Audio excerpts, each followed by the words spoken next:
Less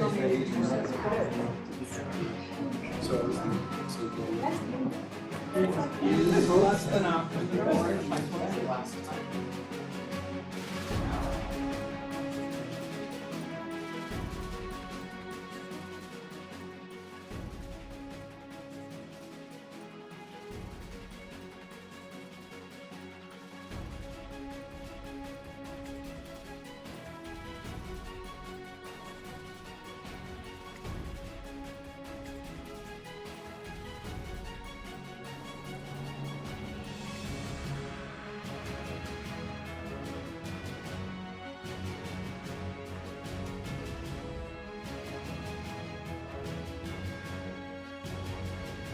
Yeah.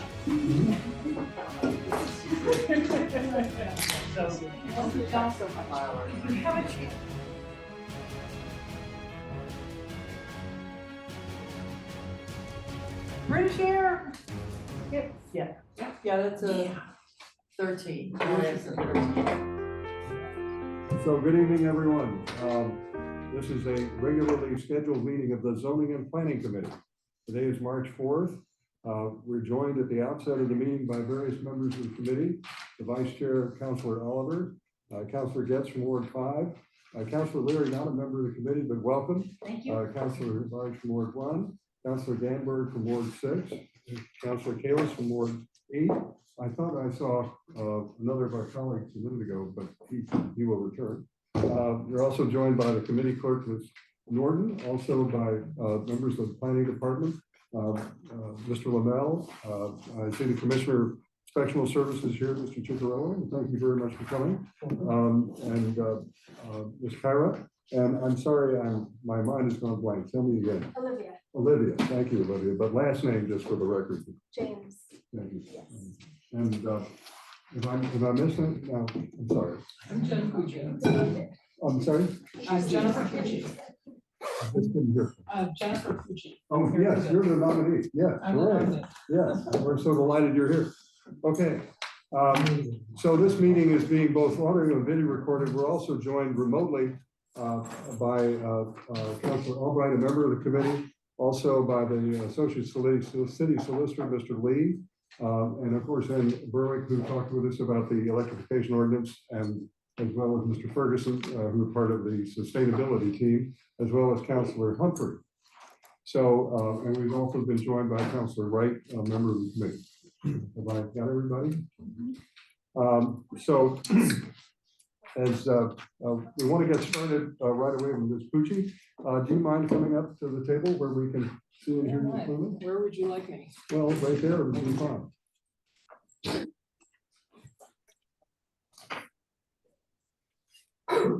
So the process in this committee is to just ask if you'd like to say a little about your background. We have your resume and on your extensive experience, you're being reappointed. But I think that because the Zoning Board of Appeals has jurisdiction not only over appeals from the building inspector and variances, but also 40B, members of the committee have been interested in interviewing individual reappointees in this context. So would you like to say a word about yourself and then we'll get started? Sure. I'll keep it brief because I know you have the materials in the packet, but it's good to see everybody. I know some of you, I just met Councilor Oliver because I used to work for the city. So good to meet new faces and see those, on screen and off, who I used to work with. I'm Jen Pucci. I live at 22 Florence Court in Newtonville. I moved here with my husband in 2010. We've been proud Newton residents ever since. We have 3 kids in the Newton Public Schools, 1st grade and 4th grade at Horace Mann, 2 sons, and then a daughter who's a day starting this year. By profession, I'm an attorney. I've been kind of a litigator all over the place in my career. I served at a law firm as a public defender in the federal court system for 9 years. And then I came here and was 3 years in the city solicitor's office, kind of handling general civil litigation and doing a lot of work for NPS, on a variety of cases. And for the past couple of years, I've been at BU in the general counsel's office. Again, kind of litigating defense of the university, employment law, student affairs, and a lot of labor relations work. So that's my professional background. Kind of to the point of why I'm here, I believe very strongly in public service and try to live that kind of consistently, despite 3 kids, a job, you know, kind of the realities of life at this point. I'm the board chair of Newton Neighbors. I don't know if y'all have heard of Newton Neighbors, but we are a group that started during the pandemic to kind of provide mutual aid to neighbors, food insecurity, kind of different levels of support to NPS kids who, you know, can't afford backpacks in the fall, can't go to summer camp in the summer. We run various drives to kind of plug in and work with partners, a number of whom are with the city through the social workers to plug needs. So I believe very strongly in that work. And, you know, when I worked for the city, it was so clear to me, kind of being here and doing the work on the employee side, that there's so much that happens here that kind of rests on the goodwill and good work of people who give their time freely or for kind of lower than market value, I'd say, to make civic life here work and make it robust and rich and work well. So I wanted to kind of find a place on a board or a commission when I left where I could serve. And the ZBA was of interest because, I mean, frankly, my background is orientation. I'm not a political person, but I'm a process person and the quasi judicial function of this board, and taking on that responsibility to run that function well and fairly for all that come before, whether it's neighbors or applicants or interested members of the city. It's really important, and I've been happy to contribute to that for the past 2 years. So I'm happy to take any questions that you all have. Wonderful. Thank you for that very comprehensive introduction. And thank you for your prior service in the city solicitor's office, which I should have acknowledged at the outset. Oh, thank you. Yeah. Questions from members of the committee?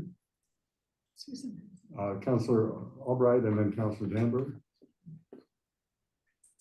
Thank you, Mr. Chair. So I don't have access to my agenda even at the same time as I'm on my phone, but I believe you're in Ward 2. Is that correct, Ms. Pucci? That's correct. Yeah. Yeah, okay. So I saw you in action the other night on the 78 Craft Street, and I appreciated your comments and your questions. So I don't have a question for you because I saw you in action. I appreciate your participation in doing a 40B application and the kinds of questions and the kinds of issues that you raised. And I'd like to start by putting an approval on the table to approve your reappointment to the Zoning Board of Appeals. We lost a piece of your conversation there, but I assume you wanted to be able to move Councillor Albright her appointment. Move approval. Okay. Absolutely. Thank you. Thank you. I want to, let's assume that motion is on the table, but questions from members of the committee. I just want to say thank you for stepping up to the plate and being willing to volunteer and give your time. We really appreciate that you're willing to do that. And I'm going to let Councillor Albright move approval, and I'm ready to vote yes at any time. So, other questions, other members? I'm sorry if you didn't hear it, but you were getting a supportive Sorry. comment from Councillor Danberg. yes, thank you. That's a summary, but any member of the committee have other questions? No, I too had spoke. I heard you at the ZBA the other night. You know, just in terms of your comments that you made. If you were appropriately asked. You were asked, I think, someone asked about, I just remember the comments. Thank you. Appreciate it. There's a question we've asked each member, just because people are interested in how you would respond to the new application that comes in, assuming we're now in the safe harbor, because that's the opportunity that the city now has. Yeah, I appreciate the question. It's a new world to potentially have that on the table. And the law department has provided really good recent guidance. What does that mean? How does that potentially impact the analysis? And it could be a real shift, and I acknowledge that. I think it is hard to answer that, and I appreciate the question. It's hard to answer it without sitting on an application. I mean, as we need to in good faith with all of these applications. When it comes in the door, the city will run the calculation and we decide, are we within the safe harbor or not? And then is it appropriate to invoke that for that particular project? And I would not want to be in the position of kind of prejudging, would I do that? Am I for or against that? What does that orientation look like? I think that has to be made in the context of the project. So I'm well aware of kind of what it means and the shift and kind of the thoughtfulness and different standard that comes along with it. And I think we'll be getting further guidance from, Attorney Lee, Attorney Temple, as, when and if this actually happens in the context of a future 40B. Thank you. Just a quick follow-up. Councilor Oliver, just so the, Thank you, sir. In the context of, every project should be evaluated on some merit, couldn't agree with that. What are some of the perhaps characteristics or properties of a project that you think might cue you to the point of saying, this one might not be in the best interest, given that we are in safe harbor? And then obviously you can still proceed with the project, but some of the terms and some of the conditions that you're working within would be different at that point. I'm just curious, what are you thinking about? What are some of the machinations that might cause you to kind of be in support of claiming safe I harbor? would vote in safe harbor. Yeah. I'm gonna answer it just as candidly as I can, which I have not thought about it. And I think this is, again, I'm not trying to avoid it. I sort of get the issue, the import of it, but I haven't thought about it because I'm not sitting on that project. So I have read the guidance that has come out. I have a sense of what it means to do it, but I have not thought through, nor do I think it's kind of appropriate to do in the abstract when I might vote to invoke it or not. And that's just candidly the best answer I can give. I don't have an agenda around it either way. What I expect would happen, as would with many of the issues that we deal with. When and if the next 40B comes in, when and if I'm on that panel, the city will run the calculation, and then we would get guidance from the law department about how to think about exactly that in the context of that project. So that's what I would kind of follow and internalize at that. Okay, thank you. okay, any other questions? We've been joined by Councilor from Ward 8, Councilor Farrell. Thank you very much. Do you want to come join us at the table, because there's room? I didn't know whether. Yeah. I'm another outlaw. Come on over. We can hear you. Let me ask my question first now. I hope I remember that. And I'm not sure I do. I apologize. All right, Do you believe, or do you have any sense of the invincibility of 40B application?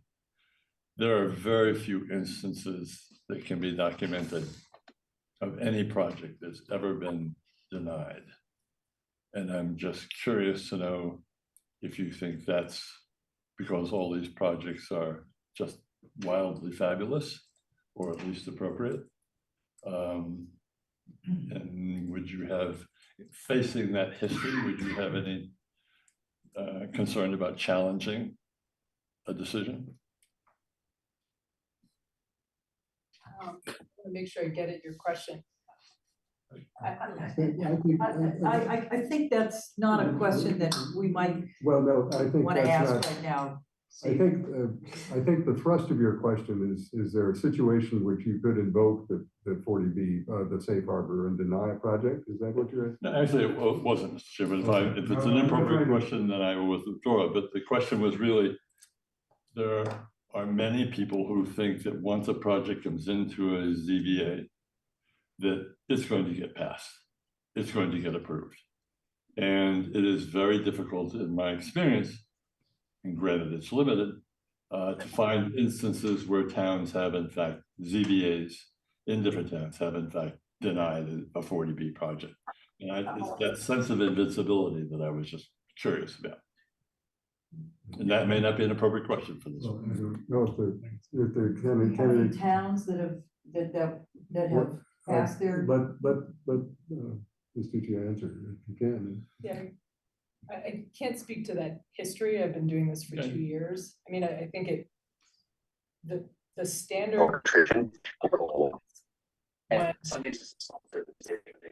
when the safe harbor has not been invoked, there is a strong presumption around considering the need for affordable housing when evaluating local concerns. So that is just the standard under state law that we're applying.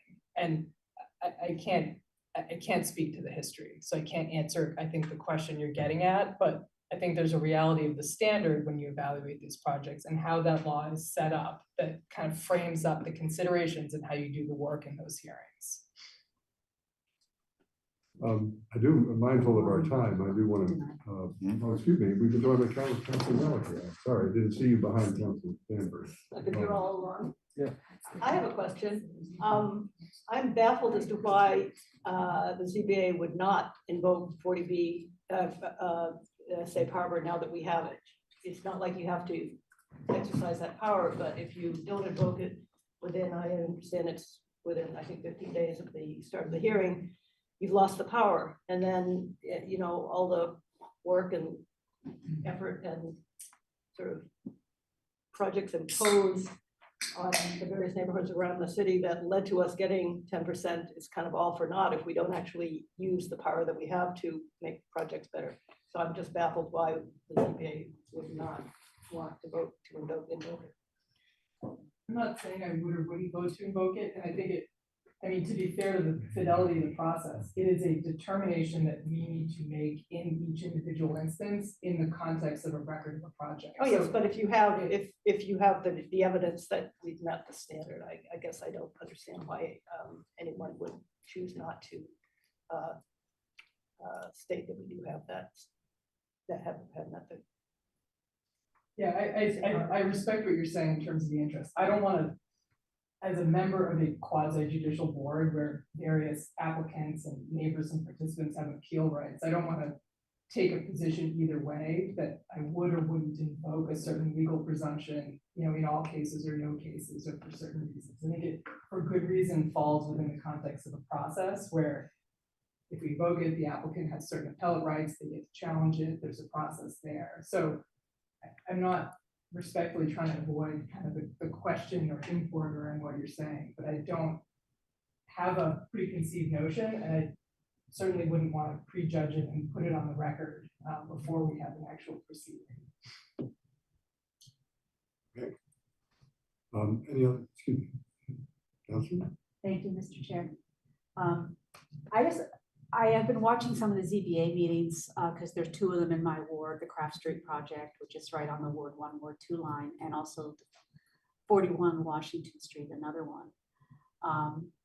And I know the nature of 40B was to make it difficult to deny a project because the idea was to build more housing, and that's the nature of the law.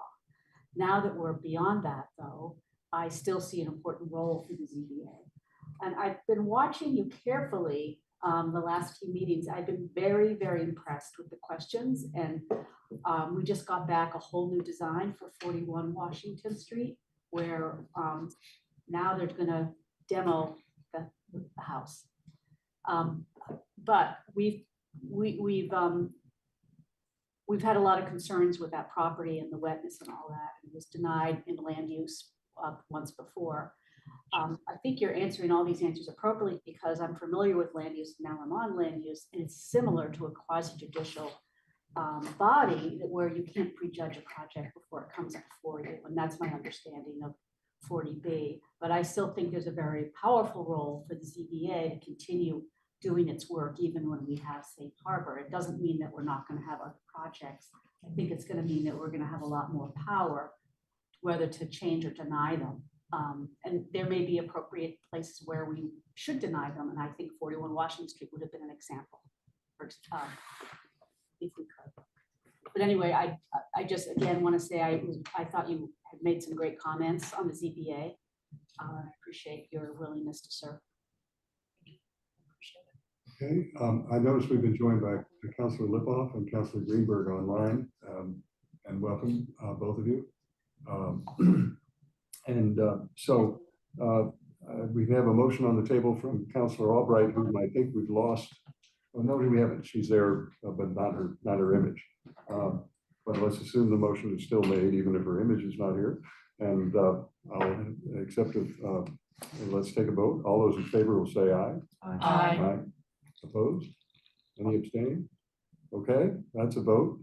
Thank you very much. We're very gracious, excuse me, very grateful for your term. Let me try this sentence all over again. We're very grateful for your service. And thank you for coming tonight. Thank you very much, Mr. Thank you. Chairman. Thank you, everybody. Have a good night.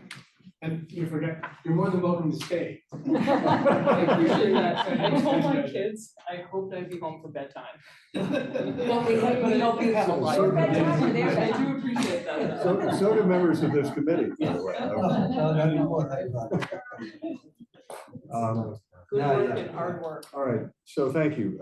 We next go on to item 4924. This is the discussion and possible adoption of an ordinance requiring electrification of all new construction and substantial renovations. This is an item docketed by the mayor and councilors Albright, Danvers, Leary, Humphrey, Kalis, Downs, Diboff, Wright, Bickley, Bixby, and Getz, requesting discussion and possible adoption of an electrification ordinance that would require all new construction and substantial renovations in Newton to be all electric.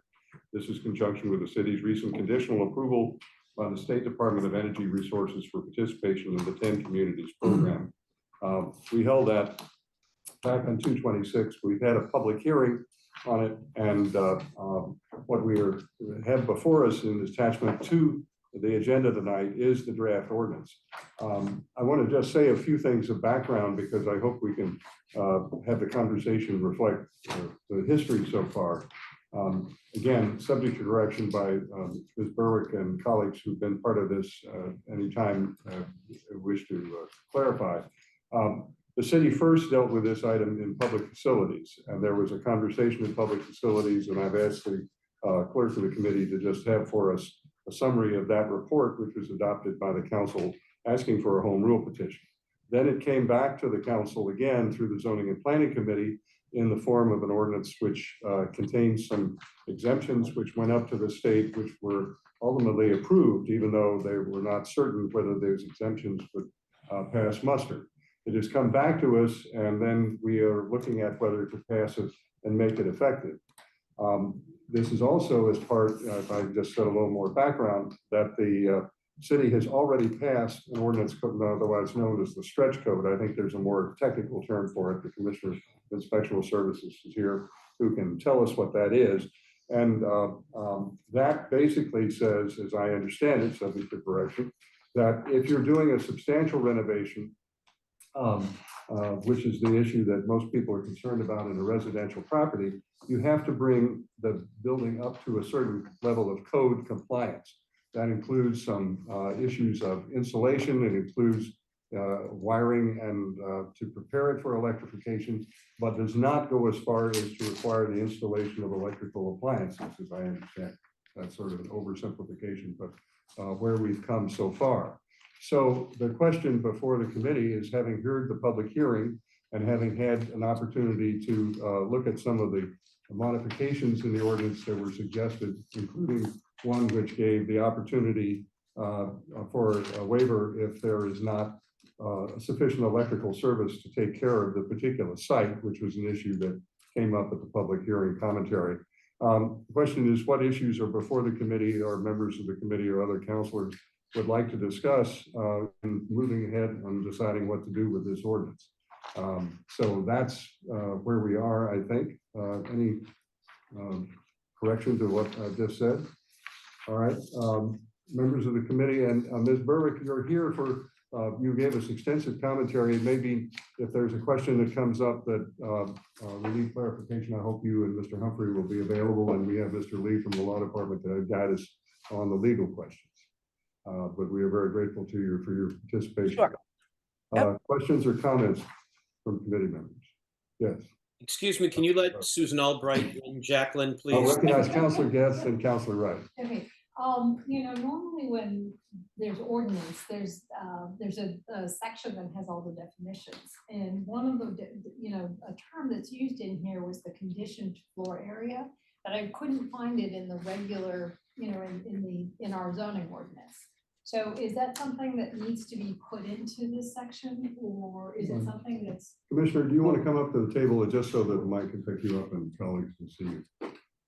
Because in terms of understanding what that term is, it usually is, if it's something that needs to be defined, is in the ordinance, and I wasn't able to find it. So It may be in the energy, is it in the building code? well, yeah, in the energy code, it would be in there. In fact, I may. That one right there, thank you. I'm just concerned if other people are reading this, that Yeah. they would understand that So term. typically, when they talk of conditioned space, it's a space that's heated or conditioned. Oh, So it has heat, it has, you know, if there's air conditioning in the home, then it would be conditioned. okay, okay, so would it be appropriate to have that term in the ordinance itself, or, some sort of reference so that people understand what that means? Mr. Chair, can I chime in here, please? Okay.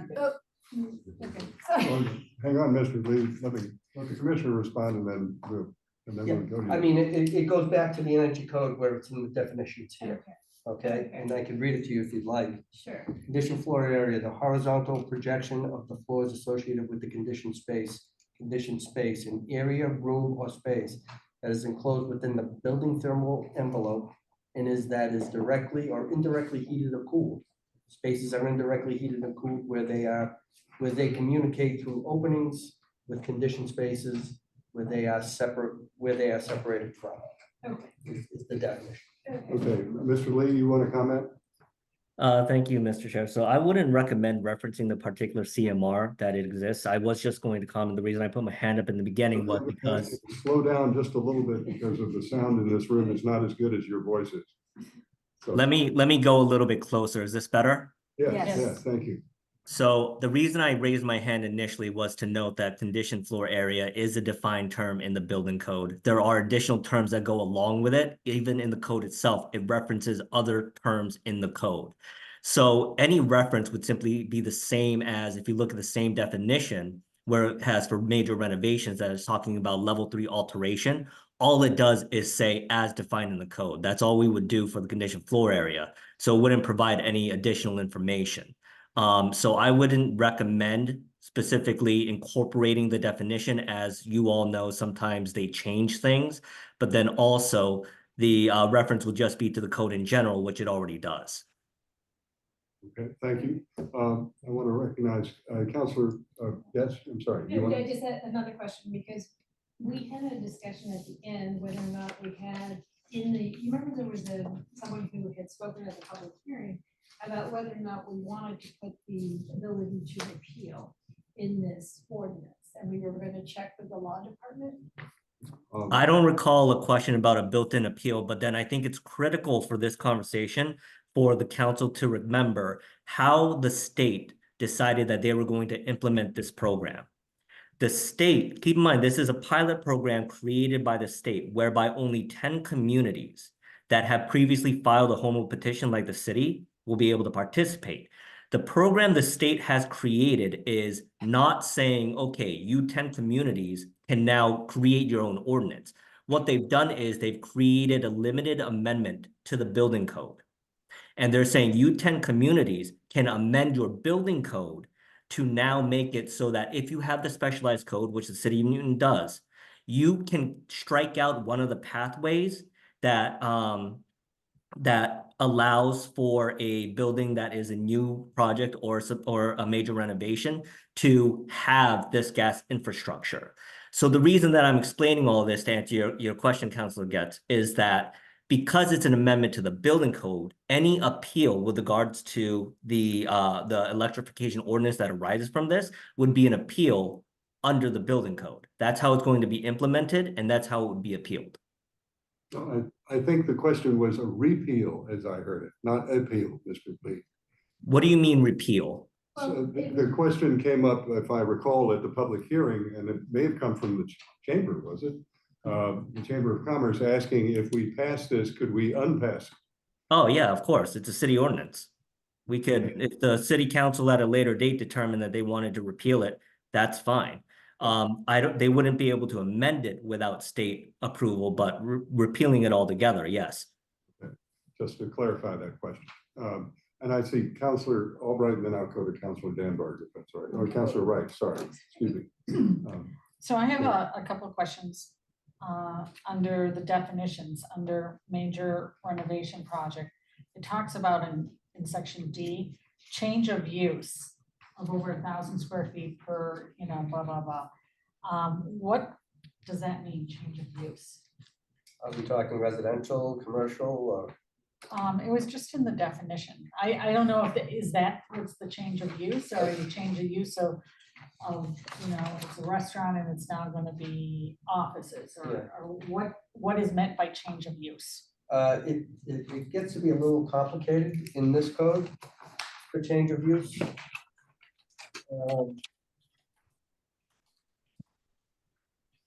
Typically going from one use to another, like an assembly space to a business space, or things to that effect. So let's see. There's a reference to the International Energy Conservation Code. Does that give us any guidance?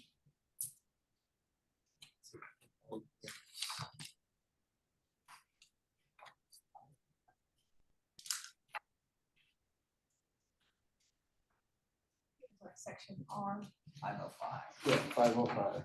We're trying to find here. They can describe change of use of just by adding more space that requires more energy to actually heat or cool this area for commercial projects could be literally a change of use under this code now, under the specialized code.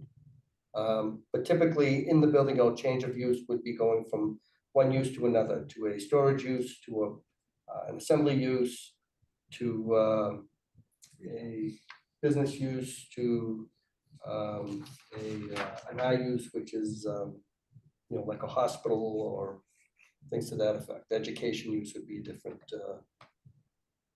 This is part of our code now. This Yeah. is not before us. In other words, this definition is part of the existing stretch For code. the energy code, they actually do change it somewhat, and they make it more stringent. That small things could be designated a change of use, even if the actual use isn't changed. Is that true of the stretch code, or is true of this new ordinance? That's true of the stretch code and energy code. Right, but in other words, we're trying to figure out for our Well, if purposes, it's an what's new. amendment, Yeah, if it's an amendment to this code, then I would believe it would be part of that. no, I understand that, but I mean, that issue is already part of what I understand our law, in effect, the building law of the city already to be. If you're changing your use, the stretch code applies to you. It's not just this particular new provision, right? Correct. Okay, I Yeah. just want to understand what's new versus what's part of our existing rules. Okay. And then yeah. I wanted to know, what is a level 3 alterations? Level 3 alteration is when 50% of a building is being altered in some way. That would be required that building be brought up to current code. So one of the things that I heard that people are concerned about is if they replace their windows. Mhm. Do they now have to change? That would not be a level 3. So a level 3 would be a renovation of 50% of the building. Changing your windows would not be considered a level 3 renovation. And earlier there was some emails in that, and I think multifamily buildings were removed from this, and I was wondering why that happened. I don't think that's. I think it was. No, That's with the you're thinking Virgo. about- Yeah. That's yeah, with the Virgos, yeah. okay. Yeah, okay. Okay, that's it for right now, thank you. So I have, I think, at the table, I did see Counselor Albright, though, earlier. I want to just make sure I recognize her, because she's coming in and out of communication. And I'll come back to the table. Counselor Albright? Thank you. I think I have I moved around and I think I have a better connection. Can you hear me? Yes, Yeah. it's much better. Okay, good. Last week and at the end of the week, Counselor Krinsman called me with a question, which caused me to have conversations with Ms. Berwick and actually Jonathan Cantor over the weekend. And I think I understand a little bit better. His question was, let's say you were doing a 50% renovation that had the 1,000 square feet, but it was all to the second story of your house. Would you still have to electrify your stove in your kitchen? And the answer to that was yes, that you do have to do that because it triggers the electrification code once you're at 50% plus the 1,000 square feet. What I have learned is since having these conversations is that it's really the stretch building code that makes the huge difference here.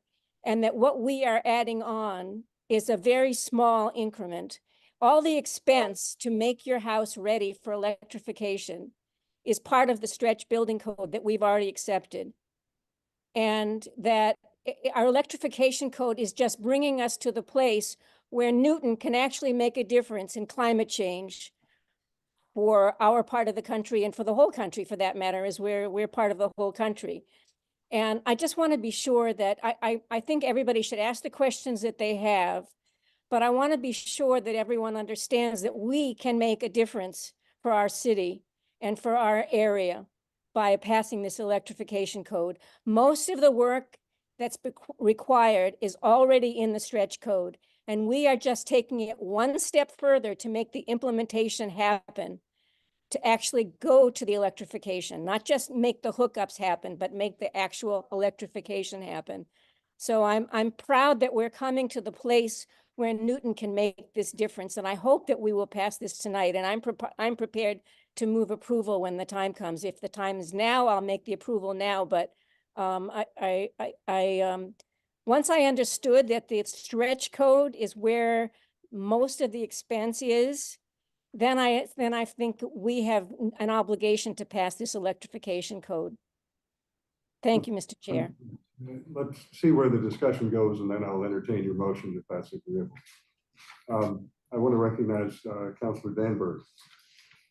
Thank you. Yes, and thank you, Counselor Albright, for those comments, because I also wanted to make sure that everyone understood that the stretch code is getting us the majority of the way there, and that this is just the additional push.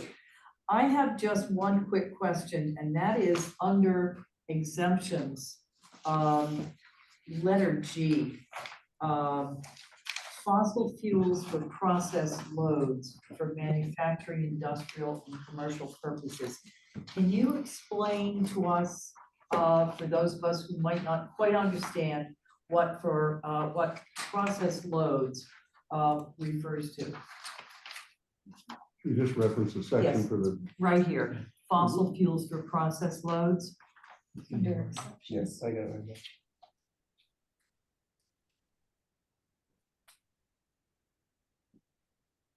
I don't know. I can weigh in if you'd like. Yes, Ms. Yes, Berwick, I can. thank you. Yep. Ann? And let's just, please indicate the section for the record, so. that Yes, for people the, for the record, it's under exemptions. It goes A through G, and it's letter G, fossil fuels for process loads for manufacturing, industrial, commercial, and commercial processes on page 3 of the explanation pages. So this is one of the exemptions that is listed in the ordinance. Yeah. Okay, Ms. Berwick, can you answer that question? Yeah, I mean, I had to laugh in a way when Commissioner Ciccarello said he didn't know, because all of us, from the various cities and towns, when we were told process loads were an issue, we're scratching our heads and saying, what is a process load? But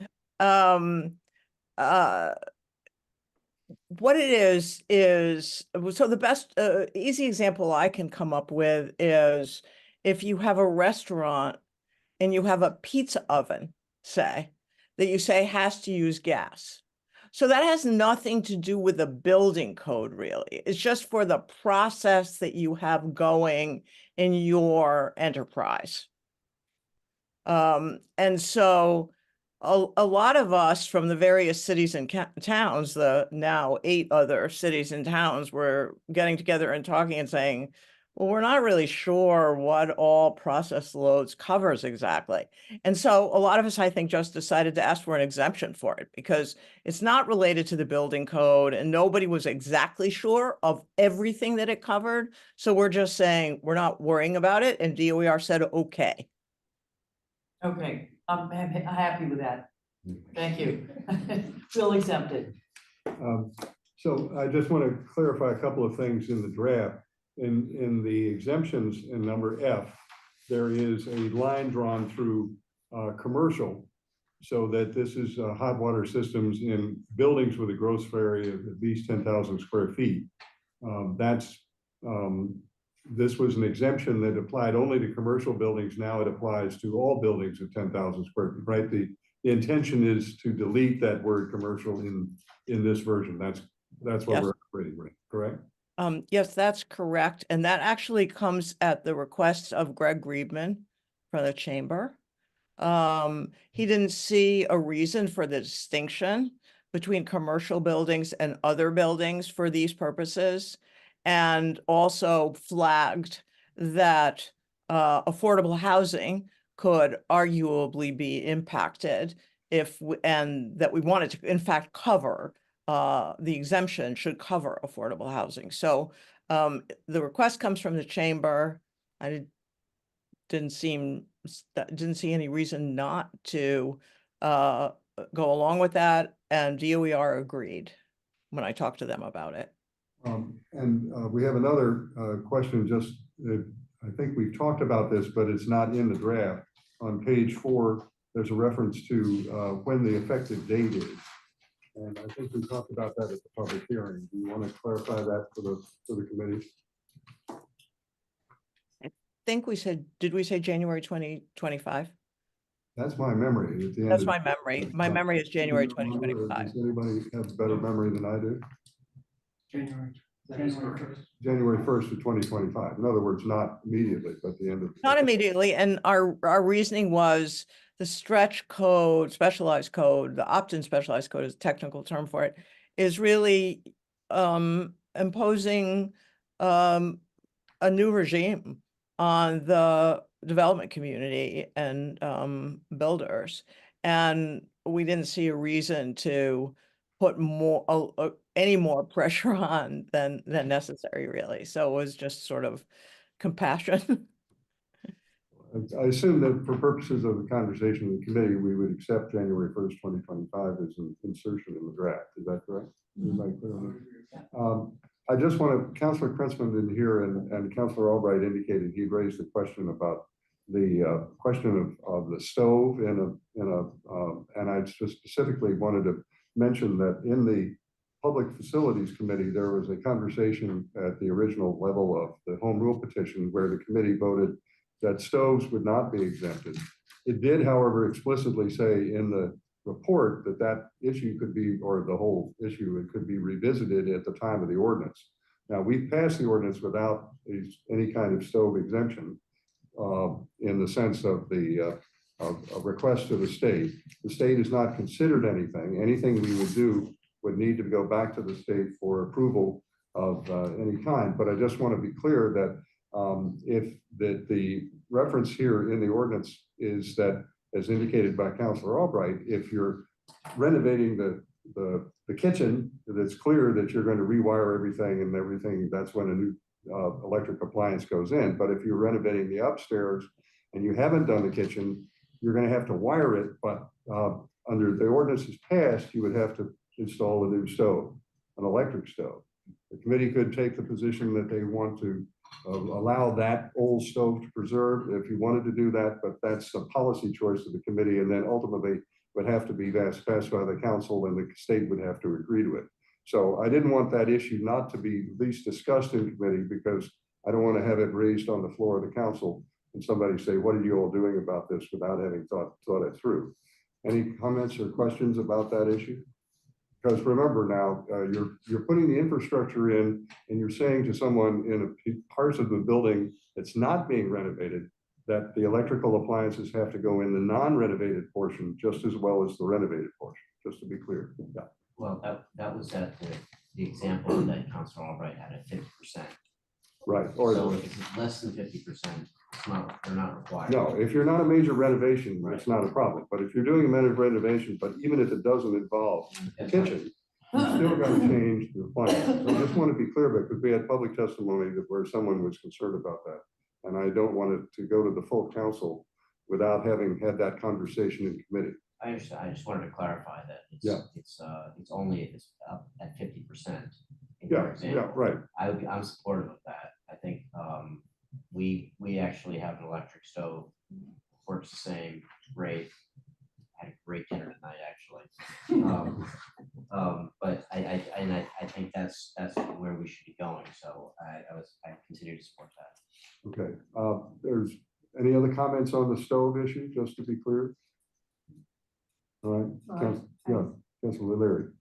I support what Councilor Taylor's just said Okay. regarding the stoves. And again, only impacts people if they go and do the full renovation. If they could do something a little differently if they really wanted to keep their gas stove. There's a way around it by simply not going to the point of 1,000 square feet or the 50%.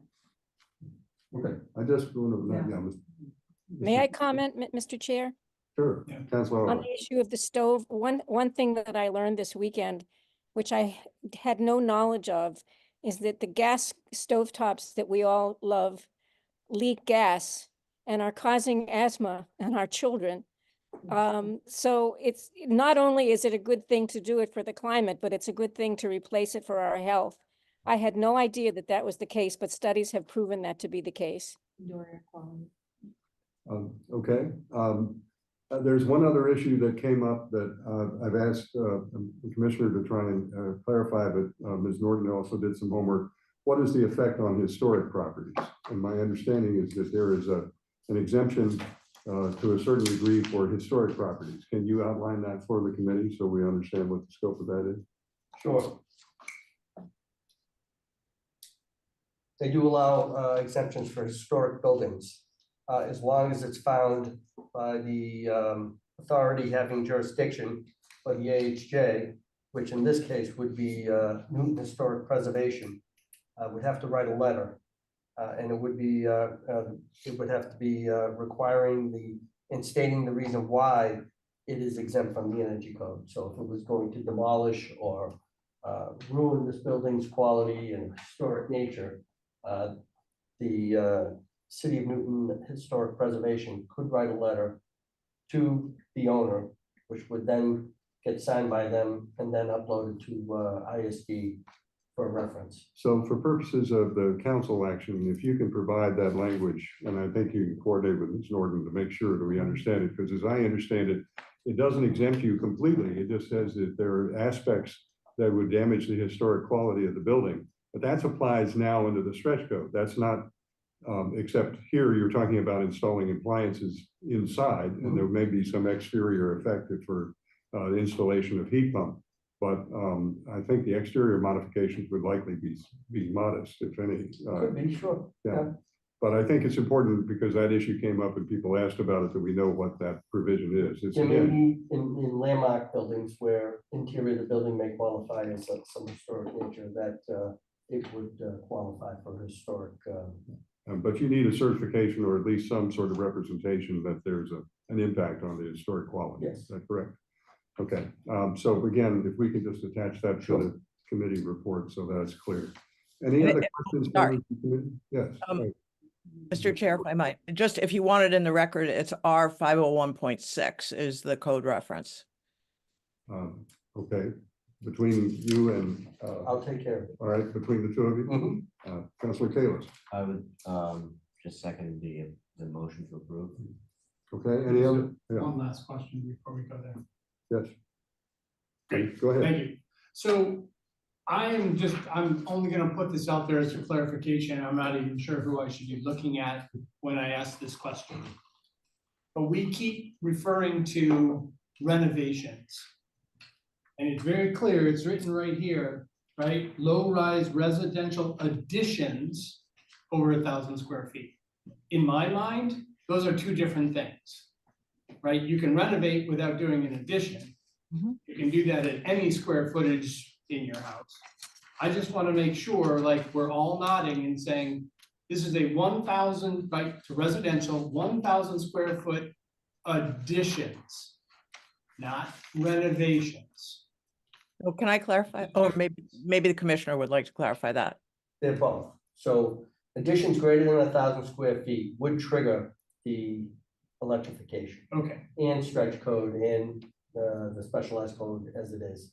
Renovations, level 3 renovations, which is greater than 50% of the conditioned floor area and 1,000 square, greater than 1,000 square feet would trigger the ordinance to upgrade the building for electrification. specialized code. Specialized code is the energy code that we have currently. Agreed. But then a 1,000 square foot addition then triggers that, and you have to install the appliances. Both. You're not, It triggers the specialized code. Yep. And it triggers the electrification. Because the question that we're asking, the stretch code says that if you do a renovation of more than 50%, even if you don't put an addition on, Mhm. you have to electrify the whole building, Correct. right? You don't have to install the appliances, but you have to build the infrastructure. You've got to do the thermal insulation, all of that, right? Currently, yes. Currently. Yeah. So this is no change from that requirement, right? This is, we're just piggybacking on top of that and saying, if you go to all of that trouble and doing that, in this case, now you have to install the electric right, appliance. put in the appliance. Put in the appliances Right. to match. Right. And Right now- even in areas that are not renovated, let's Correct. be clear. But right now, if you were to trigger it without the electrification of ordinance, it would just mean that you would have to wire, produce, just back up all your gas appliances with wiring that would be ready, You'd be ready to go when the appliance were to be installed. Right, you, But what we're saying here is, now the city of Newton, will go that one step further yes, and install the new stove, the new HVAC, what have you, over here. So, Yep. Okay, just one, so, got it. And just one other thing, I asked this, Ulrich, and as my understanding, this does not affect your fireplace or chimney. Those are things that are not covered by that, or not? I would imagine if you were to upgrade, I don't see how you could have a gas fireplace. No, you couldn't have a, Sorry, Ms. Burke? Yeah. right, I mean, right. A wood fireplace, I have seen no reference in anywhere to a problem with a wood fireplace, but a gas fireplace you clearly could not have. I think they're very different order. I mean, I don't know anybody that's heating their house in the city. Probably my house is as close as you can come to one that probably operated with a wood fireplace many years ago, but not more. Okay, any other questions? I want to make sure that my objective here is to get all these issues out in front of the committee so that no one is caught by surprise and the public understands what we're about to do, so that we can go to the council without having any loose ends tied to tie up. Any other questions anybody has? So Yes, Councilor Wright. in my mind, so just replacing the windows is not considered 50% renovation. 50% renovation, is it, you kind of count the rooms that you're doing over the total of the heated area? The square footage. Okay. Yeah. This is, I suspect, a conversation that you will have with some people about exactly what is 49% at some point. But the point here is that that's the conversation you're already having with the stretch code. So this is really not a new conversation. It's just that it's now being, the additional requirement is to make sure that the appliances are added to the infrastructure, right? Is that fair summary? So, We're not voting on that portion of it. yeah, we're not voting on the 50% or the 1,000 square feet. That's already part of our code. This is all, just want to be everybody to be clear. That's the, this is not an accurate analogy, but we've already had dinner. This is dessert.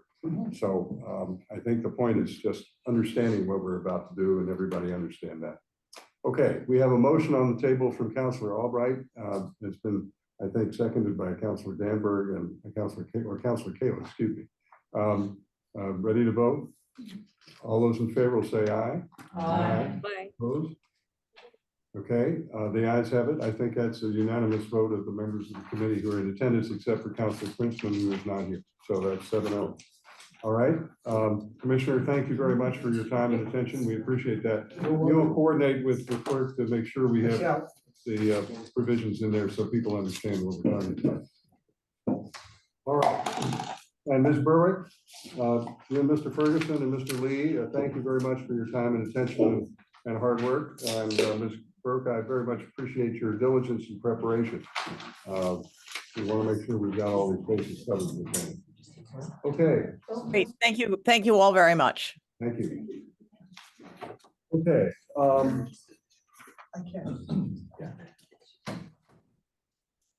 So we now have items that I want to read into the record. There are 3 items that are going to be talking about zoning changes themselves, and but I want to start with one which is 7624, because this is one we have a potential for a divided item, and I'll explain that in a minute. This is discussion and possible ordinance amendment to deal with grade changes created during construction causing stormwater runoff on neighboring property. Councilors Albright, Lipoff, Wright, and Leary requesting a discussion with the planning department to address concerns relative to the trend of significantly raising grade elevations on lots, using retaining walls, terracing, and other means to add soil to conceal a raised basement, which can lead to new buildings that are significantly taller than existing houses in the area and cause denuding of wooded areas and increased stormwater runoff. This discussion may result in an ordinance change to Chapter 30, Section 5.42, which would require a special permit or other means of city review of all retaining walls over 4 feet on a site. So, and as I indicated in the chair's note, the planning department had in our prior discussion indicated this is an item that requires a fair degree of study, but there is at least an opportunity to do something on the short term related to a special permit for walls of over 4 feet. So I'd like to ask the planning department representatives who are working on this if they would like to come to the table and talk with us about what they recommend. Come up and thank you.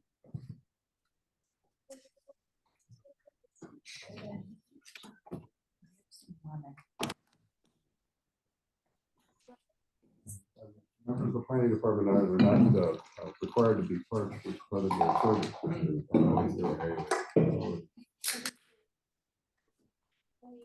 So we want to explain where you are. Your memo, I thought, was very thoughtful and explained a great deal, and that's part of the material provided with the packet. And I don't need to ask you to repeat all that, but I think just for the public who may be watching it and read the packet, can you just summarize what you recommend? Yes, and I can actually share my screen. Okay, is that Norman can do that?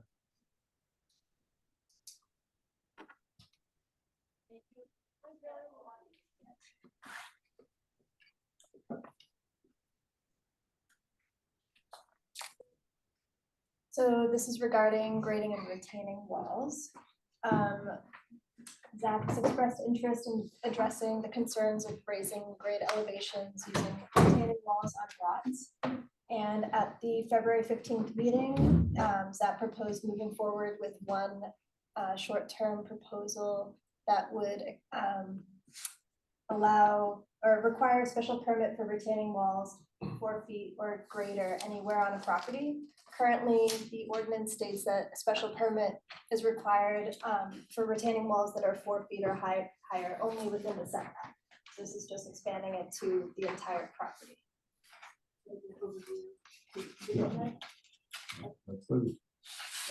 So I think we've seen images in the past of some of the remarkable engineering feats that have gone on, not within the setback. And I think this would at least give a chance to review that. You want to just explain what the standards are? The standards Yeah, are the proposed amendment, yeah. right, is to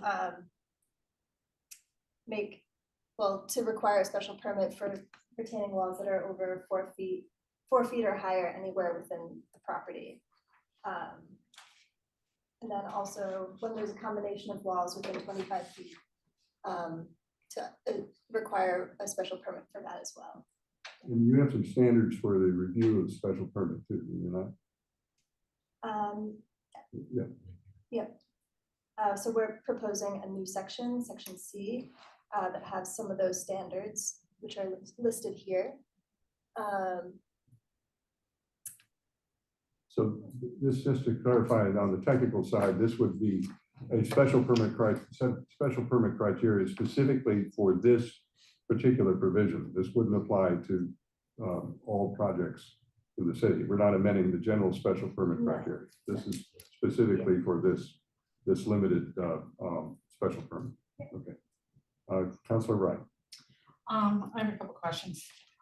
In the first section, you crossed out where the total height is considered. Why was that removed in 542A? For the combination of walls? Is that what you're asking about? Yeah, when a combination of walls, you removed is placed within a setback, height is measured from the foot of the lowest wall to the highest wall. So they could do like 3 walls at 3 feet. And in removing it, it sounds like It now- removed it to B. Because the Okay. setback provision is no longer relevant. Okay, so it's in B. So, and then my next one's in 542C2. It says that the requested retaining wall will not adversely impact adjacent property or the public. How is this determined and who pays for that analysis? It's part of the special permit process. I think these are the questions that are asked by you, the counselors, at the time of the special permit, and the applicant is responsible for satisfying you. Yeah, this isn't that different from your regular special permit criteria that on every special permit are about adversely affecting the neighborhood. You know, engineering can weigh in on this if there is some sort of specialized analysis that could happen. But you know, this is sort of a is sort of a mix of a slightly lighter version of variance findings with some of like the standard special permit finding. So, well, let me just clarify. The general presumption is that, as I understand it, that an applicant for a special permit has to satisfy the criteria. In other words, it's not the council's burden to find that there is an adverse impact. It's the burden on the applicant to demonstrate there's not an adverse impact. So this is not that different from others, for instance, whether the access is appropriate to the site, which is a general special permit criteria. I just want to recognize the commissioner for a moment because it's his expertise. So the engineering department reviews all retaining walls. So they want to make sure that the natural flow of water continues as it did prior to when the wall was installed. A lot of times they'll put a drain in if it's blocking flow to a property, and that drain will then take whatever water that would have gone into that property, and it removes it and puts it into the drainage system. So, Councilor Wright, I just want to make sure, and then we'll go around the table to get. yeah, I have one more then. Yes. And I think it follows in line with this. The proposed retaining wall is the minimum structure necessary to allow a subject property to be reasonably utilized. So it's the person coming forth that's going to determine, yes, this is the least we need to do in order, what we need to do. They would have to present that, as I understand it, to the land use committee and demonstrate to the committee satisfaction and ultimately the council that that's the least burdensome mechanism to accomplish the objective in mind. Okay, thank you. Okay, now I'm not sure who's on deck here, but let me go to the vice chair who had a question, then we'll go around. Sure.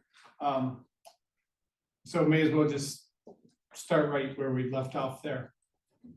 I had a question about that exact same phrase, but in a slightly different, or for a slightly different reason. Is the term reasonably utilized useful enough, directional enough, definitive enough? Do we think? And I think I might be looking in inspectional services there or engineering, I'm not sure.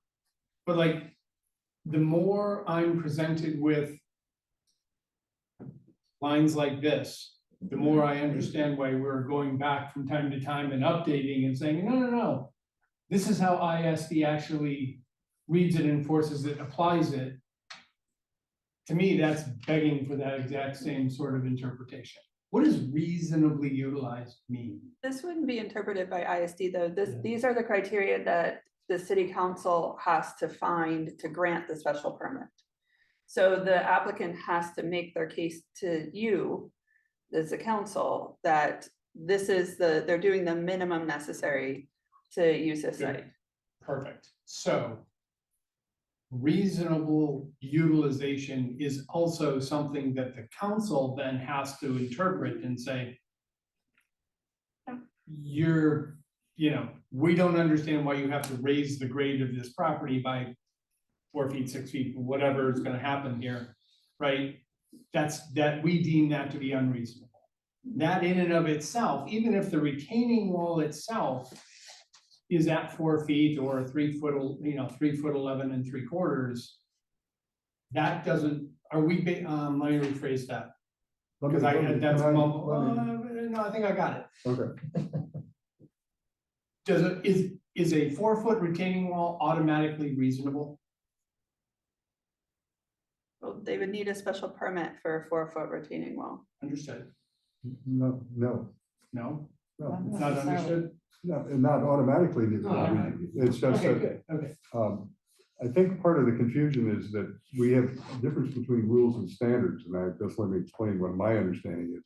The building department applies rules. Is this building 15 feet high, right? They can measure that, and that's not something that's discretionary. It's a matter of measurement. However, if you're saying, will this adversely affect the neighboring property? Is this necessary for the reasonable use of your property? That requires an interpretation by some body, and that body happens to be the special permit granting authority, which is the land use committee and then the city council. So it's by definition a standard that can't exist by itself. It exists because you come in and show on the facts of the case that it is met. Fair enough. Okay, Okay, great. is that fair? All right. So other then questions? if I may. Yes, sir. Because you only, I do have a couple questions. Yeah, So I please go ahead. apologize for that in advance, because clearly I'm still learning some of the differences here. However, I'm thinking back to the Plaisted Street Road, Plaisted Road, I think it is, right, where we had that feat of engineering where we had, I don't know how many different walls that continuously moved back. I think the first one was outside of the setback, and it was basically a 6 foot wall, moved back another 2 feet, you got an 8 foot wall, right? Ended up being literally as tall as the rear abutting neighbor's house. When I saw in here the, walls within 25 feet, that's what we're getting at here. That cannot happen once this is in place, right? It would require a special permit. They could do it if they persuaded that these criteria were met. Correct. All right, fair enough. But there's at least implicit in your comments, it would be a heavy burden of persuasion. Yeah, Right, because the standard is saying within 25 feet. The 25 feet is saying you can't have a 3'11" wall, and then another 3'11" wall, and then another 3'11" wall, and get out of this triggering a special permit. It's saying if you're 2 walls within 25 feet, you go from the bottom of the lowest wall to the top of the highest is 4 feet or more, you need a special permit. This is basically to try and avoid what looks like an Aztec pyramid. Correct. Understood. All right, thank you. I'll stop there. Okay, who else is now on deck? Councilor Getz. Okay, the only question that I have, and it was just simply, the definition of the standards in that next section, that challenging topography. How does that get defined? I mean, it could be somebody, who is, I would like to know, the criteria that's used for that term. I mean, to me, it could be somebody who, tell me how we're gonna get to that, in terms of a defined kind of criteria. When you hear from the planning part, I have a theory behind that. If I can Okay, explain. and I'd love to hear from you.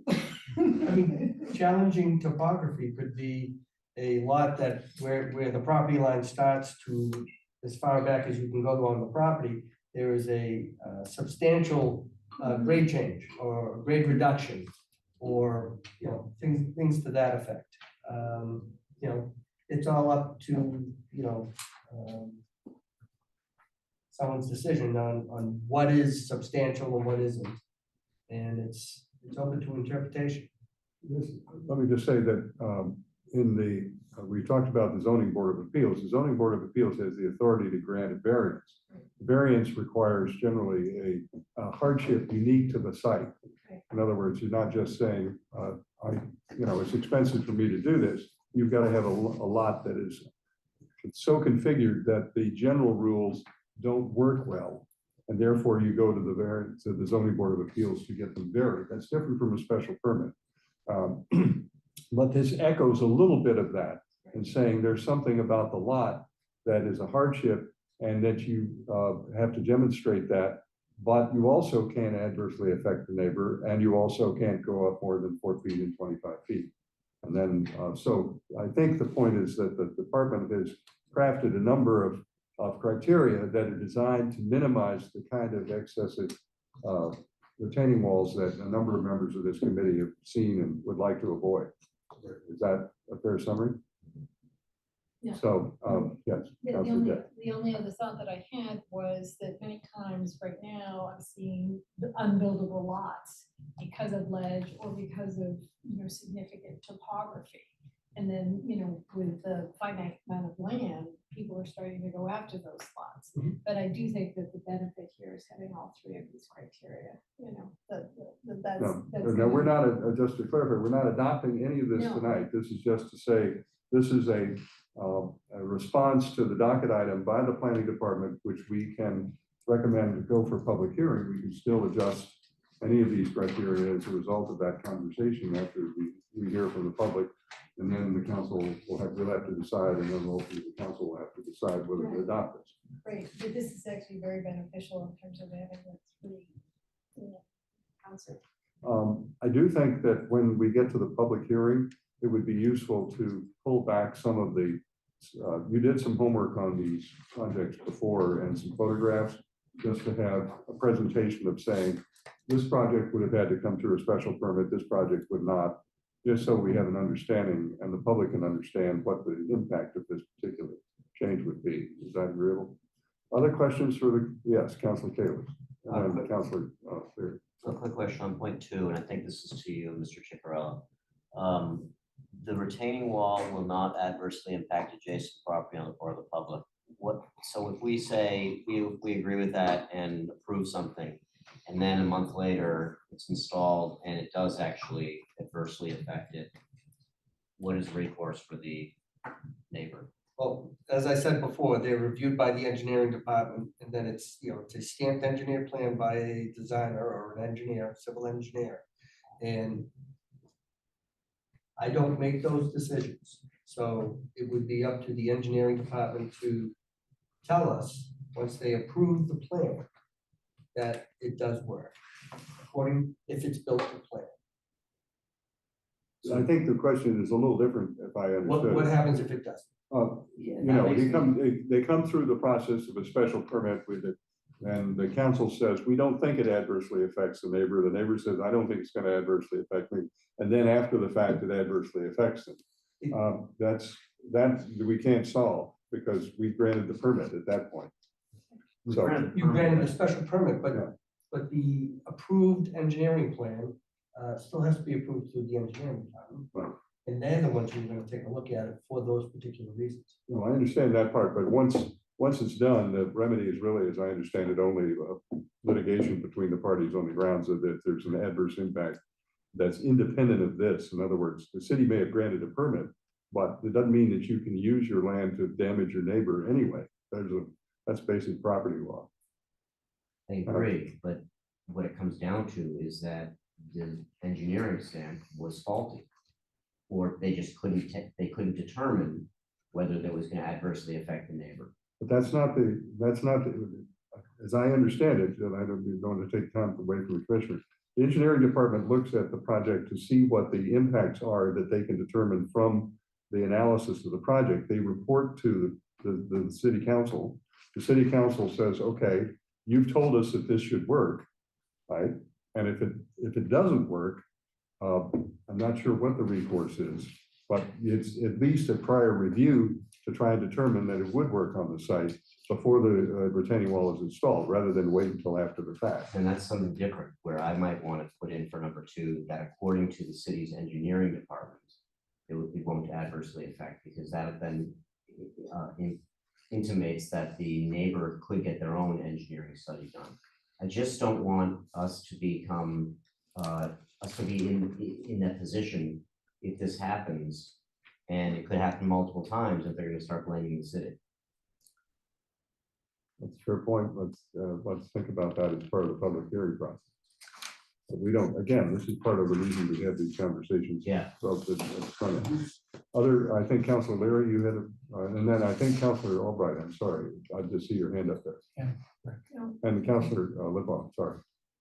So would you let me go to the? Please go ahead. I know, especially because I don't Councilor want to- Albright. Councilor Lipoff, we haven't heard from you tonight. Delighted to see you. You want to? Thank you very much. Can you hear me? Yes. Yeah. Good. Okay. Please correct me at the end here if I missed something from February. But I have to say that, and I don't have a problem with what you're doing with the walls. It definitely takes into consideration and fixes that situation that Councilor Oliver was talking about, that we all saw that giant wall. But the reason why I signed on to this and my reason to getting involved is deeper than this, and we're not discussing it tonight. And as you read this item, it says discussion with the planning department to address concerns relative to the trend of significantly raising grade elevations on lots, using retaining walls, terracing, and here it is, the other means to add soil to conceal a raised basement, which can lead to new buildings that are significantly taller. That's why I want to tackle this, and we're not doing that tonight. In Ward 8, out of the 100 to 140 new homes that are built in the city every year, the majority are in Ward 8. They're all over, not just Oak Hill Park, but Hartman Road, corner of Nardell and Dudley. I've got many of these homes where the water table does not allow for a new home to be built, so they raise the home up out of the water table, and to deal with complying with FAR, they raise the soil up, and now the streetscape is 3 houses built in 1965 at the same level, and then a new home that is towering above everything else. They may or may not have retaining walls, but they definitely have water during these rain incidences that can't stay on the lot. And because the land is now sloping to the homes around it, we get excessive flooding. Councilor Farrell and I and Kalis are getting the calls every rain. We know the homes, we know what's going on, and that's a big part of this docket item. It's not just about walls. This is about the loophole that the developers have found that we need to close. And we need to find some way to get the grade of the existing home before they take it down, and make sure that that is the grade when they build the new home. And we're not dealing with that tonight. We're talking about walls, and I'd like to hear from planning in this committee as to dealing with that other piece. It's in here and it's not being talked about. And if I've missed something, please educate me. Let me just clarify that Ms. Kara can respond. We talked about this item before, and we indicated that we wanted to get something started, but that's why the item would be split. We don't want to lose the part that you've described, because that's such a key dimension of all this. So it's not that we're ignoring that. We want to get at least a part of this started right away, and then the other part, the planning department asks for more time. But Ms. Kara, you can respond if you'd like on that issue. Thank you. And that's right. I think Councilor Lipoff, you may not have had the benefit of being here when we brought this up in February 1st. And we did run through examples of exactly what you're talking about. And I think that is the bigger issue here. This is meant to be something we can do quickly. This is a multifaceted issue, and we may need to come at it from different angles within zoning. This was something we could move forward quickly. while we work through the more complex issues of the grading and the height. We've had some, I think, good conversations with the commissioner, with members of our engineering department on this exact issue about the grading and the height and how we're measuring things and all of the manipulation that's happening on site. So I think we will be back before this committee rather soon with at least one proposal to address that. And, you know, we may need to keep taking small bites of this as we move things forward to get at the issue. But we are working on that. We do understand that that is a big issue and that is a priority. Excellent. Thank you. As I said at the start, I needed to be educated and updated, and you've done so. And I'm glad that this is still on your radar. And I'm glad we're taking up the wall piece and will continue. Thanks. Thanks, everybody. Thank you. Councilor Albright. Thank you, Mr. Chair. So there are two issues here. One is water retention and the other one is visual impact. So I'm wondering, do you think, and this may be to the planning department, are there enough criteria on this page to give the land use committee the ability to say, no, your 15-foot wall or 20-foot wall adversely affects the adjacent property? And that's a question. I mean, I think so. Do you think we don't define that adverse impact is only water? So there are aesthetic impacts. There are, you know, a number of concerns here that I think the land use committee could consider. So do you think it needs to be clearer that aesthetics counts here? It's like most of the work that the land use committee doesn't have anything to do with design. It's not under their purview. And I want to be sure that visual impact is an impact here and aesthetics is an impact here. So maybe that's something that you could consider, and maybe Mr. Ciccarello or the law department could make sure that adverse impact includes aesthetics in this case. So that's one question. And my other question has to do with water retention. So in the cemetery that I'm continuing to deal with, there was a plan that the cemetery did to protect the neighbors from the water flowing onto their property. But it didn't work. And this is sort of building on what Councillor Kalis was saying. It didn't work. And the water does flow down into their properties. So, and I don't know if anybody approved that engineering plan or not. Now we've got the engineering department involved, and Mr. Nichols has been involved and has been extremely helpful in making suggestions for how to fix it so that the water doesn't flow onto the neighbor's property. So what happens if there's an engineering plan, it was approved, and the water still flows onto the neighbor's property? Are you saying that it's only a matter of a legal matter between the two parties at that point? I think so. If you have an approved plan, they've built according to an approved plan. The part of I think the work of the land use committee is to make as much as possible sure that that is not the impact, and maybe even have some conditions that could go in a special permit. Mr. Lee may be able to assist in this process that would require some remediation if it turned out to be wrong. I mean, that would be a condition. I almost feel like we need a condition of a special permit. I almost feel like we need a peer review on this to make sure that the best experts are looking at these water flow problems to make sure that the water isn't flowing onto the neighbor's property. Well, that's a reasonable concern. And could that be added in here as a peer review? We're not deciding this tonight. We're setting a public hearing, but the frame of the item is part of the reason why this conversation is going forward. So I would ask the department to listen to the views here and see if and confer with the law department if there's a modification in the criteria to clarify both drainage and visual impact, and also whether it's necessary to indicate that a condition or at least a part of the application might be a peer-reviewed engineering plan of some sort. I mean, we're right now, remember, we're just talking about the 4-foot retaining wall. This is not the whole situation, which is quite serious, that Councilor Lipoff has described and which you've described also. So we can't solve all of that in this particular case, but at least we'd like to make sure that the retaining wall change is going to be effective to do what we hope it will do. Right, is that a fair summary? Yeah. Okay. Yes, but if you have a series of retaining walls, I'm sorry, I didn't mean to interrupt. If you have a series of 4-foot retaining walls, you want to make sure that, and that changes the grade of the property. We want to make very sure that the engineering plan is the right plan to protect the neighboring property. So if planning and law department could consider whether a peer review is possible, I would appreciate it.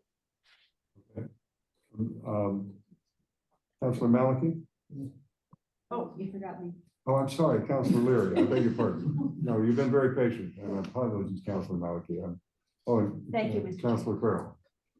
I'm not, my field division is not doing well. So I want to kind of follow up a little bit on what Councilor Albright was just talking about, because retaining walls do have a real impact, or may have a real impact, I think for better or for worse, on drainage and water flow issues.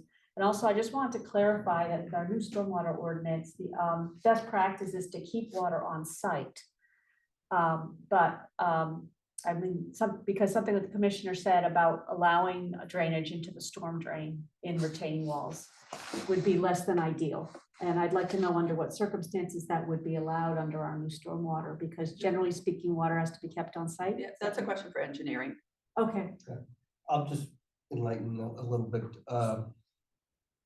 The stormwater that would be passing through the property onto the adjacent property, if there was a wall put up and blocked that, there would be a storm drain or a storm drain that would be there at that location at the low point to accept that water.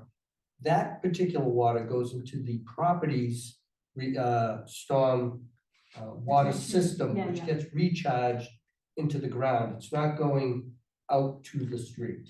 Okay. So it's not city, and maybe in some circumstances, and depending upon the part of the city you're in, and depending upon the water table, it's up to the engineering department to decide that, but typically it gets recharged into the system that is on the property. Okay, that's what the stormwater, our new stormwater ordinance requires, right? But there might be instances where there would be an exception, is what you're saying? Yes, there could be. And I would leave that up to the engineering department to determine. Okay, I just want to be clear, because the engineering department approved that 25-foot wall on Plaisted Road. And it was allowed. Yeah, we It didn't was have allowed, I know. anything that but prohibited it. Yeah. That's why my name is on this, so. My other question is, now, if you have a steep, are there instances where retaining walls might actually improve stormwater flows, or could you give us some guidance on when maybe a retaining wall might be helpful? No, because. I'm just like steeply sloping. Yeah, or- I mean, you're getting a little outside of our wheelhouse here, right? Okay. Like our proposal here is for those retaining walls to come before the council so that there is some discretion to them. And we'll have engineering weigh in on that, we'll be taking a closer look. I don't know enough about retaining walls and storm drains to give you examples here. We'll be relying on the engineering department, potentially peer reviews. But the whole idea here is just to have some discretion to something that's happening by right today. Okay. Okay. Okay, Councilor Farrell, and then I'll go to Councilor Maliki and then Councilor Bambit. Let me start with an apology for each passing day of the past 10 weeks. I'm stunned by my increasing ignorance of what's going on in the city. One of the concerns I had, and one of my reasons for wanting to participate with you as an observer on this committee, is that I first of all don't understand why we're talking only about walls that are above 4 feet. I really would like to understand why walls 4 feet and under are sort of okay. They are not, and I think part of that also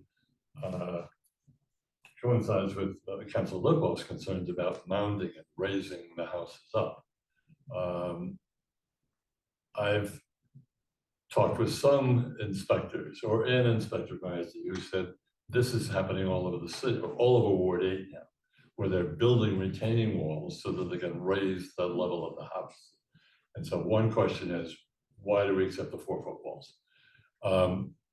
And the second part is, the engineering, with all due respect, has not been successful on a number of yards. And I can go to at least certainly 3 yards where water is flowing onto other property, even though there has been an engineering study. And I don't know what to do about that, because I'm concerned about the fact that we seem to be like saying, well, once the engineering study is done, there's not much we can do. So those are my 2 things. Why do we have a 4-foot wall to begin with? And is it okay just to do that? And then secondly, the whole part that Councilor Lipoff mentioned about mounding, raising houses up. Just to clarify, my understanding is that both of those are fair game and part of the conversation that's going on in planning right now. This only just is that we have an existing ordinance that applies to 4-foot retaining walls if you're in the setback. And all we're trying to do is to say, if you're going to do it anywhere on the site, you're going to need to get a special permit. This is not a permanent solution to your problem or Councilor Lipoff's or the docketer's problem. This is at least a temporary start, or not temporary, but a start on the problem. But the question of whether 4 feet is the right number, how the mounding goes, are all part of what the planning department is currently analyzing. But we can get something done, perhaps, I hope, before we get into budget season by getting this item started. And that'll at least slow down some of this. And then you'll have a chance to do more as soon as the planning department comes back with its full recommendation. Just to help me understand this, so that means there is an ordinance that approves 4-foot walls? Yeah, there's an ordinance that says if you build it within the setback, you have to come in to seek relief. But if you don't build it within the setback, you can go as high as you want. And so we're trying to say, it doesn't matter where it occurs on the property, we at least want to take care of that situation right now. We can do that relatively quickly because of these relatively modest changes, and they're specifically applying to this circumstance. But this only is a very small component of the much larger problem that the docket item is designed to address. That's why when we get through our conversation, I'm going to ask the committee's support for splitting the item, to keep the main item, so it will still be live before the committee, but split off this specific recommendation so we can have a public hearing on it and perhaps, I hope, get it adopted by the council this spring. Thank you. Okay, is that responsive? Okay, Councilor, I think Maliki, and then I've got Denver. Okay, now I've got 3 things. So the current ordinance allows up to a 4-foot wall in a setback, correct? Correct. Yeah. Okay, so if we expand that to 4-foot wall anywhere on the property requiring a special permit, which is good, that could sort of incentivize the person to put it in the setback even if they haven't been. This applies all over the property. Oh, I know that, but what I'm suggesting is that in addition to that, why are we allowing 3-foot, 11-foot walls in the setback at all? This is again the threshold of what is the right number to start with. A number of years ago back, we didn't have any controls over these, and the conversation in the committee was that the most egregious situation were the setback situation, and 4 feet was a number that was picked as kind of we had to start somewhere because we didn't want to have people, if you did a 2-foot, maybe it'd be very innocuous, so the 4-foot was a threshold. But again, it's clear that from the conversation that number may not be the right number, but it's the number we have right now. So we're trying to make the minimum change, as I understand it, that we can make today that will give us some relief, notwithstanding that we made to make greater changes tomorrow. I wish we could do something about the 3-foot, 11-foot walls in the setback. We can in the next round of this item, if that's appropriate. One more thing just to be aware of is that 4-foot walls is when engineering is required. So When an engineer has to design the wall. is that 4 Under feet? state building code or? Yeah, so walls under 4 feet do not even require a building permit. So someone could just go ahead and do that. Absolutely. And is that something we can fix, or are we limited by state law? State building code. State building code. Okay, However, I mean, maybe for engineering purposes, of again, water, stormwater, maybe engineering could, have them design a plan. Because a 2-foot wall will block water right. going onto somebody's property. So the problem is that it's not required for a permit. So sometimes we don't even know. And sometimes you find out when it's all built. And at that point, it's. Well, that's part of the genesis of the docket item, is that we don't have a good situation except after the fact. And part of why I think the item has to be split is that that's a complicated analysis. You've got to figure out what are the levers that we can pull that will reach those situations and try and prevent them from occurring again. But that we can't decide tonight. I think the thrust of the conversation before the committee is, you want to proceed on this particular special permit idea, and if so, we should agree to send it out for a public hearing. We're not voting the item, but we had some discussion about how it might be modified somewhat to strengthen the concerns that Councilor Albright has indicated and Councilor Lipoff have indicated about drainage, and others have indicated, as well as visual impact. But that would allow us to at least get that process started, understanding that the planning department has heard the conversation tonight, and part of their challenge is to figure out ways to respond to it. Is that fair? Okay. Any other comments? yeah. Excuse me, Councilor. Yeah. Actually, one was more about water, so I don't know if it's really appropriate to ask. Go ahead and ask it if you can answer it. So in theory, engineering says your water retention system is going to be adequate. And then we have all of these examples where, especially in Councilor Farrell's ward, where they're not adequate. Is part of the reason that we're theoretically containing a certain amount of water, and it disperses out of the tank over time, but if it's not like it's necessarily staying on the property, the water is just going to go where it's going to go on the ground. And if you sort of enlarge the excavation area that is no longer available to hold water, even if you're containing that water temporarily, it's going to go out to the neighboring properties. That's the whole idea. It's supposed to get recharged into the ground. Yeah, but there's not enough ground Where- to well- recharge into to stay on the property. It has to go elsewhere. Well, I mean, again, interpretation, I mean, where does that water go when it goes into the ground? I don't know. Yeah, this may be more of a Yeah. conversation So with what- engineering and. Okay, and my last question. The issue of what if there's an adverse impact that we didn't expect, that the house is already built? Do we have the power to, it seems to me that if there's an adverse impact, they're not in compliance with the conditions of the special permit anymore. So can the certificate of occupancy, can that be suspended until the adverse impact is eliminated? I don't know the answer to that. Mr. Lee, maybe you can respond. I think my understanding is that you could put conditions. These are criteria. They're different from conditions. Criteria are things to satisfy the permit, but you could have conditions on the permit that require some sort of protection for the neighbor.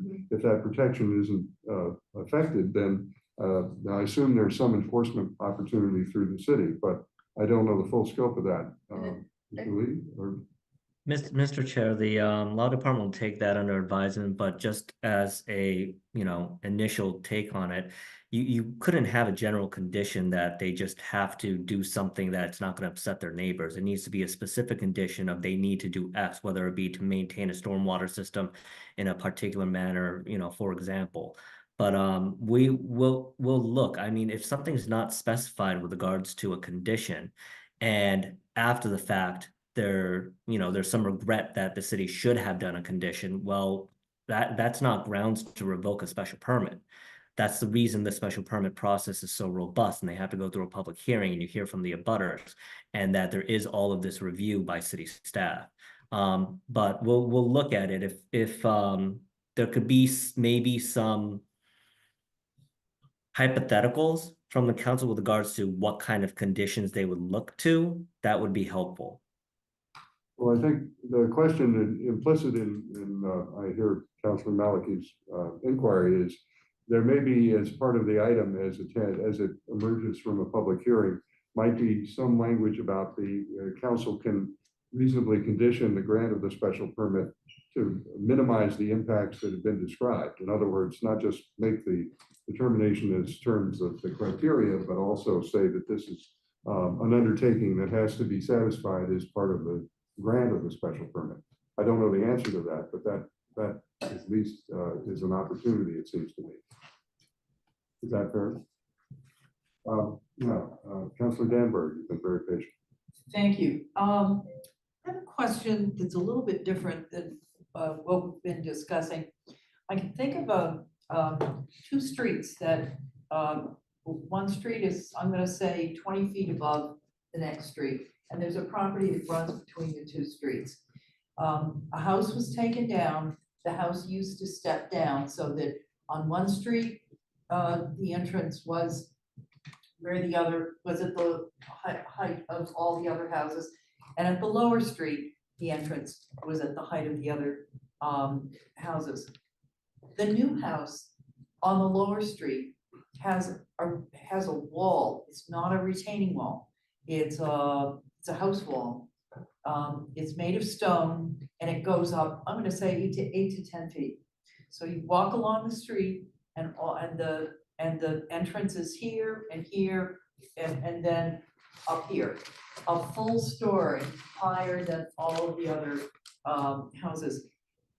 Does any code speak to that, or is that outside of code?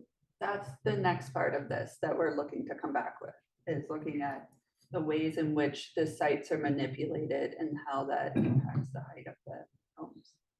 So that'll be round two. Okay, thank If you. you don't mind sending us an address for that I'll example, that'd send be you helpful. a photo and an address, yes. Thank you. Okay, so any other questions? I think that if I could summarize where I think we are, the sense of the committee, although we'll take a vote on this, is that the item is worth sending out to public hearing in the split form to deal with this item and retain the other one. And but with some suggestion that the department and the law department, planning department, law department look at the language in light of this discussion to see if there are any adjustments you want to make in this language for public hearing purposes. It doesn't mean that we can't make modifications, and I assume with Mr. Lee's advice, the notice will be sufficiently broad so that we can make modifications after we hear from the public. But if that's the sense of the committee, I would be glad to entertain a motion to divide the item and to send this piece out for public hearing and to hold the other item. Is that, anyone wish to make that motion? I'll make the motion. Okay, thank you, Councilor Albright. On the motion, Councilor Gill. I'm just very specific about the language for the split up. So we'll do that, don't worry. The language would be that we would retain the main item, but we create a parens two, creating a special permit for a 4-foot retaining wall in accordance with the recommendation of the planning department.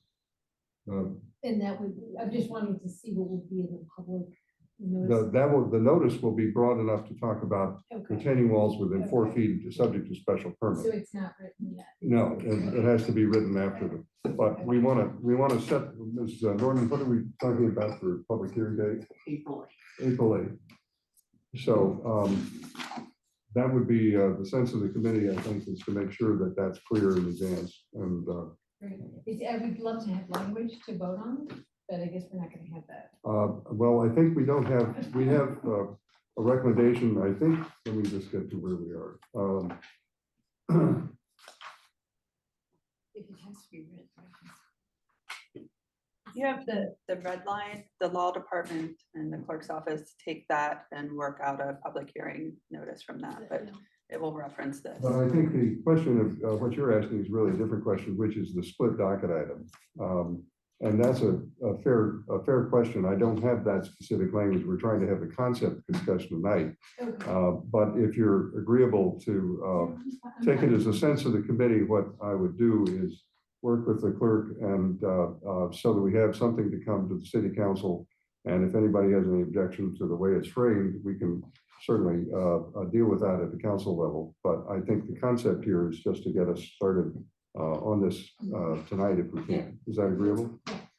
Is that, and I think Ms. Norton and the planning department, and law department, see if you can give us a draft of the docket item split, so we can have that for the next council meeting with the public hearing, because we have to assign the public hearing, right? I mean, the committee, we vote to assign a public hearing here, but we still have to have that voted by the council. Yes, defer to Ms. Norman there, that's.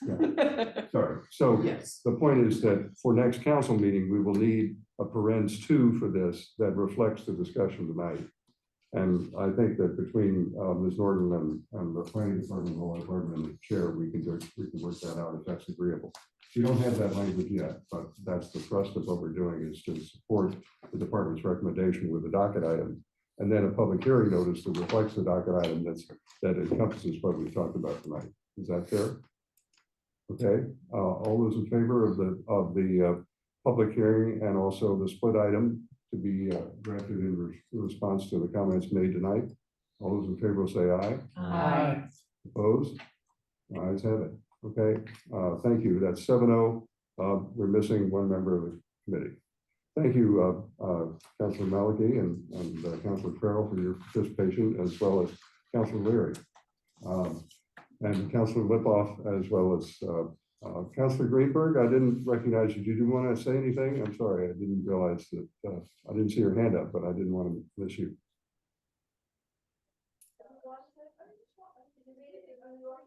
Okay, I think she's okay.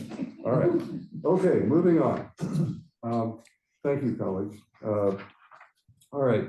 So the next item, let me go to my agenda. We have the department has made some recommendations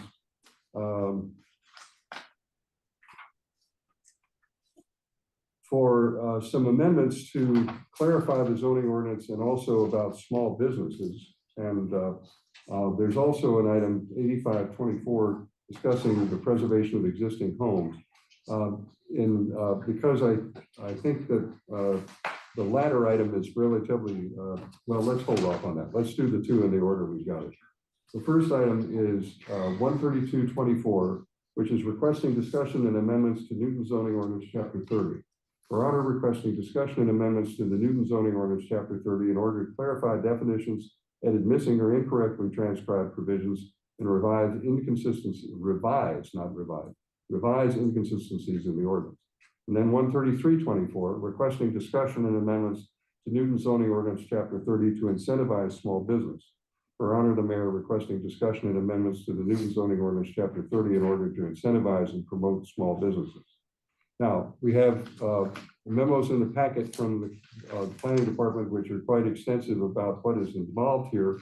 The one thing that I did ask Ms. Norton to bring to the committee is that there were some references to other provisions of the zoning code which were not included in the memo, and so we've got for the committee, I think, what is it, sections, the accessory structures information, so that is available as well. With that, I would turn it over to the department to explain these and then see where we go. But the idea here is that if the committee is so inclined, we would send this package of items out for public hearing. Again, it doesn't mean we have to adopt any of them. It's just that we want to get them in the process of being heard, and they would be heard on the 8th as well. Okay, who's running this one? Mr. Lamel, is this you? Oh, it's you. But we also have a bunch of us here to take questions as needed. All right, super. Olivia, you're up again. Yes, I want to also draw attention to Jane Santos-Suoso, who's joined us on Zoom, who's also working with us very closely. She works with zoning inside and out every day, and she's here to answer questions. So wonderful. So to begin, we in the planning department do cleanup items every year, every other year. And so this is a regular thing that we do.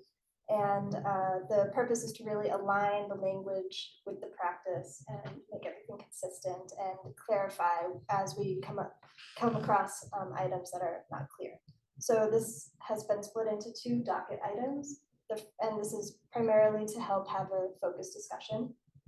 So the first docket item, as you mentioned, is 13224 for formatting and clarifying items The second one, we also believe is not that substantive, but it is focused on small business. And so with that, this is a list of the items we're gonna run through. And we will begin with the formatting and clarifying. So as an example of something that's really not very substantive, there's an issue of writing design review team as opposed to development review team. And so we propose changing that to the correct term intended. Just under these, Sure. And if members of the committee have questions, just raise your hand and we'll stop them. But let's see where we go. sure. So in this item, VC2 and VC3 allow residential use. However, on priority streets, you have to have a commercial use requirement, and it's not reflected in the use table. So we are proposing reflecting that requirement in the use table. For this, multiple buildings in MRT are allowed, such as accessory buildings and principal buildings. But multiple principal buildings, while they're allowed, they require a special permit. So we're suggesting that we add the word principal in. Councilor, right, and then Councilor Taylor. I And then thought, and maybe I'm incorrect, that with adaptive reuse, you can add additional buildings and it's not by special permit. That is correct. This is just for the language where, yes, that's, So I don't think this really clarifies that. To me, it says anytime you put multiple buildings on, it's a special permit. And if you're doing adaptive reuse, you could add 3 buildings, you know, if the lot was big enough. He's saying that's what the existing language said. yeah.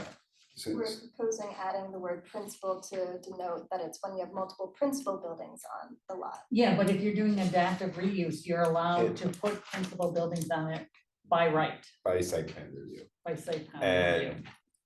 And it says that in the ordinance, except as modified through adaptive reuse. Okay, it does say that. Yep. But On that exact same. yeah, wait a minute, I've got Councilor Taylor, then Councilor Getz, now Councilor. All right. What is principal? Oh, okay. Yeah, main building. Yeah. Yes. All right, then I'm good with all of these changes. Sorry, what was the answer? Primary. Why don't we say primary? What we use throughout the rest of, yeah. And then No, no, wait a my minute. apologize, because We're going around the business, but I'm perfectly happy to have a conversation. I just want to make sure that, use your question. It's exactly this wording, and it's, Okay. and my only concern was that I went, because whenever I see something like this, I go back into the ordinance and I look for a definition, because I want to make sure there's no loopholes, you know, in terms of a lawyer coming after this and, you know, wiggling through principle. You know, so I just wanted, and Counselor Wright is correct, you know, just even in the sense of like, we consider the original house the principal building, right? And then so that you are allowed to have multiple buildings, but they're all considered principal, right? I mean, it's confusing to me to have multiple principal buildings, right? That means multiple, whereas I only see one as being the original. But it gets very confusing. It gets very loopy right away. Do you understand what I'm saying? I don't totally follow. I think, Okay. I'm just thinking when you, in this after use, it's one building. It's usually the principal building. principal Yeah. building. And if there are multiple buildings on a lot, Hmm. the owner at the time could determine which is the principal building. Does that happen? Are you talking about? Yes. Sorry. This is all very new, Right, so it's difficult for me to say. yeah. But typically, the principal building is the primary building on the property. Right, and I just don't know if it would be helpful to have, it would be helpful to have that definition somewhere so someone couldn't wiggle out of it. That's the So, only But thing. what are I'm- they wiggling out of? I don't understand. So I think, in the interest of time, I think the question you're raising is, can you have more than one principal where there's only, which is is, the which you idea being can. that it's the Right. first, right? Yeah. So I think that part of the rationale for having this conversation is if there's any clarification before the public hearing, but we could still clarify this at the public hearing, but I think the question being asked is, can you have more than one principal building on a lot as opposed to, you can have. And it's either by special permit or it's by site plan review if you're using adaptive reuse. And the zoning anticipated that and specifically allows for that. This is just to differentiate between accessory and principal. Okay. So you may want to just say a principal building, not an accessory building. Right. Just because that's what So the this- counter distinction is. This is to not trigger, this is to not trigger a special permit when you add a shed, is what we're clarifying. Councilor Oliver, but they're not going to Councilor. I think that this conversation be addressed by. Okay, Councilor Dan. Yeah, if the word, in syntax, the word principal, the word primary means the first one built in time. Principal, you could have a little cottage built, and then you could have a main house built, and that would be the principal house. But the primary house would be the cottage that was built first. Primary means the first one built, principal means the main house. And I look for those definitions, it's not. It's So, tough. all right, so we're clear that this is a distinction between an accessory structure. Now, the language for accessory structures is part of the zoning ordinance, but wasn't attached, and we have copies for members of the, and they'll be attached to the report, just so that everyone knows what we're talking about. Okay? All right, carry on, please. So this is an item that's really intended to make it easier to reference. So we're suggesting further delineation of the sections of MRT, VC2, VC3 with the numbers 1, 2, and 3 respectively. A radical idea. All right. Carry on. Accessory buildings in MRT are regulated by rules in section 3. And so we want to make a note of that. Okay, so that's what the accessory, again, this is what this language is about. Right, carry on. We found that section 9's use table doesn't mention the ISD commissioner's discretion like it does in sections 3 and 4 as use tables. So we recommend adding a note to match the other use tables. Keep going and let somebody else go. This isn't referencing the correct ordinance, so we recommend referencing the appropriate ordinance.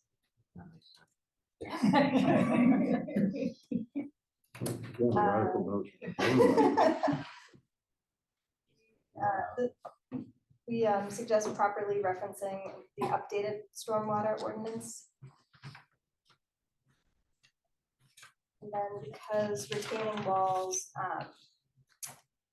are affected by the stormwater ordinance, we recommend having a reference to the stormwater ordinance here as well. This may tie into our prior item of that, so between you and the law department, we want to make sure that happens. Yeah. And then we came across some outdated tables in the inclusionary units section, and so we recommend removing the outdated tables, keeping the ones that are present. And that is it for the clarifying portion of the items. Councilor Wright. So my question is, since this is clarifying and cleaning up, I have been sending up to planning issues with chapter 30, and I was wondering if those other items would be addressed. Like, for example, I just found 2 of my emails. One was the maximum height of MU4, in one area it says 5 stories, another says 8.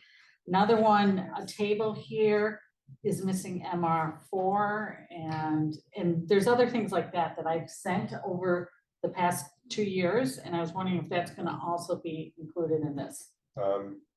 We can pull some of those up. It'd be good to resend those. The MU4 one has been dealt with.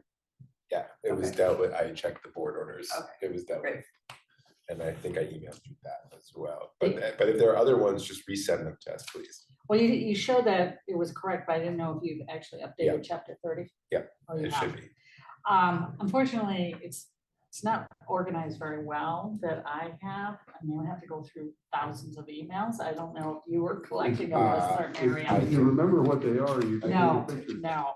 I can take a look, the most recent ones I think we've dealt with. But there have been a bunch over the time. Well, it doesn't preclude us from, the department from responding with a second round. Nope, You know, definitely not. so, but I think that's a reasonable concern if we found other things. I don't know if they could be included within the scope of this particular public hearing, but we can certainly take them up in short order if there are other small technical corrections. Okay. So certainly I think that's admirable if you've got those figured out. So any comments from the committee on this particular item? If not, I'd entertain a motion to ask for a public hearing on the 8th, and this does not require a different docket item, so we've got a docket item for that. Okay, all those in favor will say aye. Aye. Opposed? The ayes have it. Okay, so that's 7-0 minus one member of the committee. Okay, you want to take us to small business? Yes. We try and move along in this committee that much. So again, we split these off to help focus the discussion. So now we're gonna get into items about incentivizing small business. And we believe that they help align the ordinance with policies described by the city council. So for this item, home businesses in MR require a special permit. And so a two-family in MR would need to use a special permit to have a home business. However, the same two-family in an SR zone would not. And so we are recommending that we permit home businesses as an accessory use in MR districts, the same way they're allowed in SR districts. And just to note, this is something that's not being enforced by ISD. And in practice, ISD is granting home business permits in MR zones. Well, now, with all respect to the commissioner and ISD, I'm a little troubled that we have a provision of the ordinance. I'm perfectly happy to amend the ordinance, but I think the ordinance ought to be enforced as drawn. True. Commissioner Wojcik had always interpreted this as what was allowed in MR districts are allowed in SR districts, and had made a decision that it should be interpreted that way. I understand that was then and this is now. This is the reason why we're looking at the two. All right, fair enough. But I just want to say that as a general matter, and I fully understand the rationale for this, but we want to make sure that we enforce what we draw. Which is why we want to align practice with the Yeah, ordinance. I understand. Yep. Okay. Any comments on this one? Okay, carry on. Okay. So in this one, we're separating out small educational businesses such as coding schools, dance studios, from more general educational uses. So pre-2015, these uses weren't considered educational uses, they were considered personal service, and were allowed wherever personal service was allowed by right. We're proposing a new use called personal instruction, which would allow uses where they were allowed by right pre-2015 and allow a special permit where they're currently allowed by special permit. Yeah, this one I have a question about. The issue of I think it's got dance studios and you know, activities where a number of people come together at one time. And the parking impacts, I've seen this happen in my ward where there was a particular use that got a lot of traffic and a lot of concern from the neighbors. That's changed. The use has changed and gone away. But I'm concerned about going to a special permit for what could be a more high impact use. If it's somebody coming in to get instruction on how to code, I don't know if you normally have a big class of coding, but you can have a dance class, which is a big class, or exercise or other things like that, where multiple people come at the same time to take care of, to undertake an activity. It's perfectly okay. It's just that the impacts of that kind of use is different from somebody who says, I'm gonna teach you how to code and does that in their home or something like that. Yeah. Mr. Lamel, can you comment? So these would be permitted by right in really business zones. It wouldn't be, and they'd be still maintained in special permit in the residential zones. And so what's on its face, this might seem substantive, given that we are creating a new use in the zoning ordinance, but really what we're doing is we're saying, you know, these types of educational uses are not the standard educational uses defined, you know, which is a primary school, secondary education. Right. There's something different, and that's what they were done. That's how they were interpreted pre-2015 before the recodification. So we're kind of reinstating how that was. But they still have a special permit within the residential. Which is why we need to create a new use. Okay. Because if we said, hey, let's just make an interpretation, a determination that, you know what, these aren't educational uses, these are personal service uses. Personal service uses are not allowed at all in the residential districts. But these uses now are allowed in the residential districts, think churches who rent out additional space by special permit, because educational uses, for-profit educational uses are allowed by special permit in any zoning district. So essentially, to go back to how things were interpreted pre-2015 and allow the special permit process, which has been taking place since then, that's where the new use comes in, and it's saying wherever personal service is allowed, it's allowed by right. Wherever personal service is not allowed, it's allowed by special permit. So we're not gonna get a whole bunch of calls from people in the residential area because someone changing the rules. Okay, that's the important part. Okay, thank you, carry on. Oh, excuse me, Councilor Albright. I'm sorry, I didn't see your name. Thank you. Sorry, what Mr. Lamel just said isn't really described very well in this particular slide. I just want to make sure that when this goes to public hearing, that it's described more clearly, that you're talking about which districts and what uses, and well, the uses are clear, but what districts is not clear. It's in the specific red lines are in the memo, and we can obviously make that more clear in the presentation. Yeah, I think that would be helpful. Thank you. Okay, thank you. Carry on. And so for the last one, as we looked more closely, we saw retail and personal service are not allowed by right in MU1 and BU5 districts. And so we recommend allowing them by right in those districts. So for example, MU1 is along Needham Street, and it's not allowed by right to have retail and personal service, but MU2, which is also along Needham Street, is allowed. So this is kind of a misalignment of uses. Any comments? And just, Yes. um, that's okay. in BU5, where do we have BU5? We just have a few BU5, The Marriott on the Charles Yeah. River Okay. is BU5. There's a couple BU5 parcels on Austin Street in Newtonville, and there's a couple there's office parks. There's an office park at Lower Falls, basically where 95 comes down. It's only a few locations, but I mean, in particular for MU1 and Needham, these types of uses exist in these buildings, and so if when a new one comes in, I think it's really considered an extension of a non-conforming use, and so it's kind of already being done by right. It just isn't technically allowed.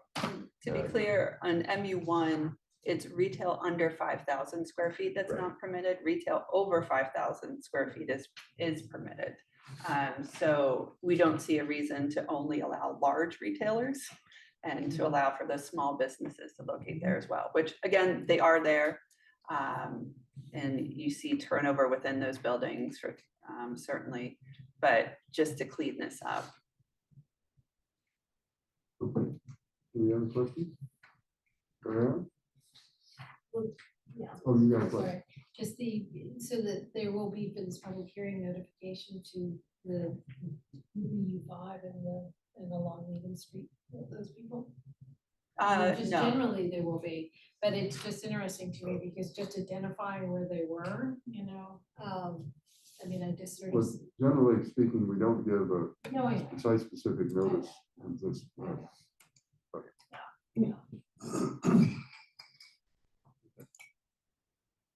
So the next steps would be setting a public hearing and receiving feedback. Committee, any other comments? I'll move. Okay, move to set the public hearing. This again would be for the 8th. And we ready to vote? All those in favor say aye. Aye. Opposed? Okay, 7-0, thank you. I think that takes care of that item. All right, moving along. Next item on the agenda. Thank you very much, by the way. That's Ms. James, we appreciate your time. Yeah, thank you. So this is a progress report opportunity from the planning department. The first item is 8524, request for discussion and possible amendments to enhance the preservation of existing homes.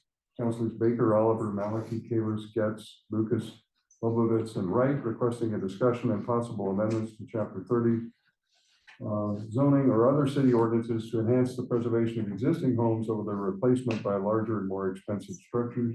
We held that on 2/15. And then the next item is also a parallel discussion. Amend the setbacks in the MR zones to encourage preservation of existing buildings. Councilors Albright, Danberg, Princeman, and Leary seeking a discussion with the planning department to consider ordinance amendments that would revise the metrics in multi-residence, that's MR 1, 2, and 3 zones, to regulate the size of new buildings better, enable a wider range of housing options closer to public transit, and better incentivize preservation and renovation of existing housing stock. This was held.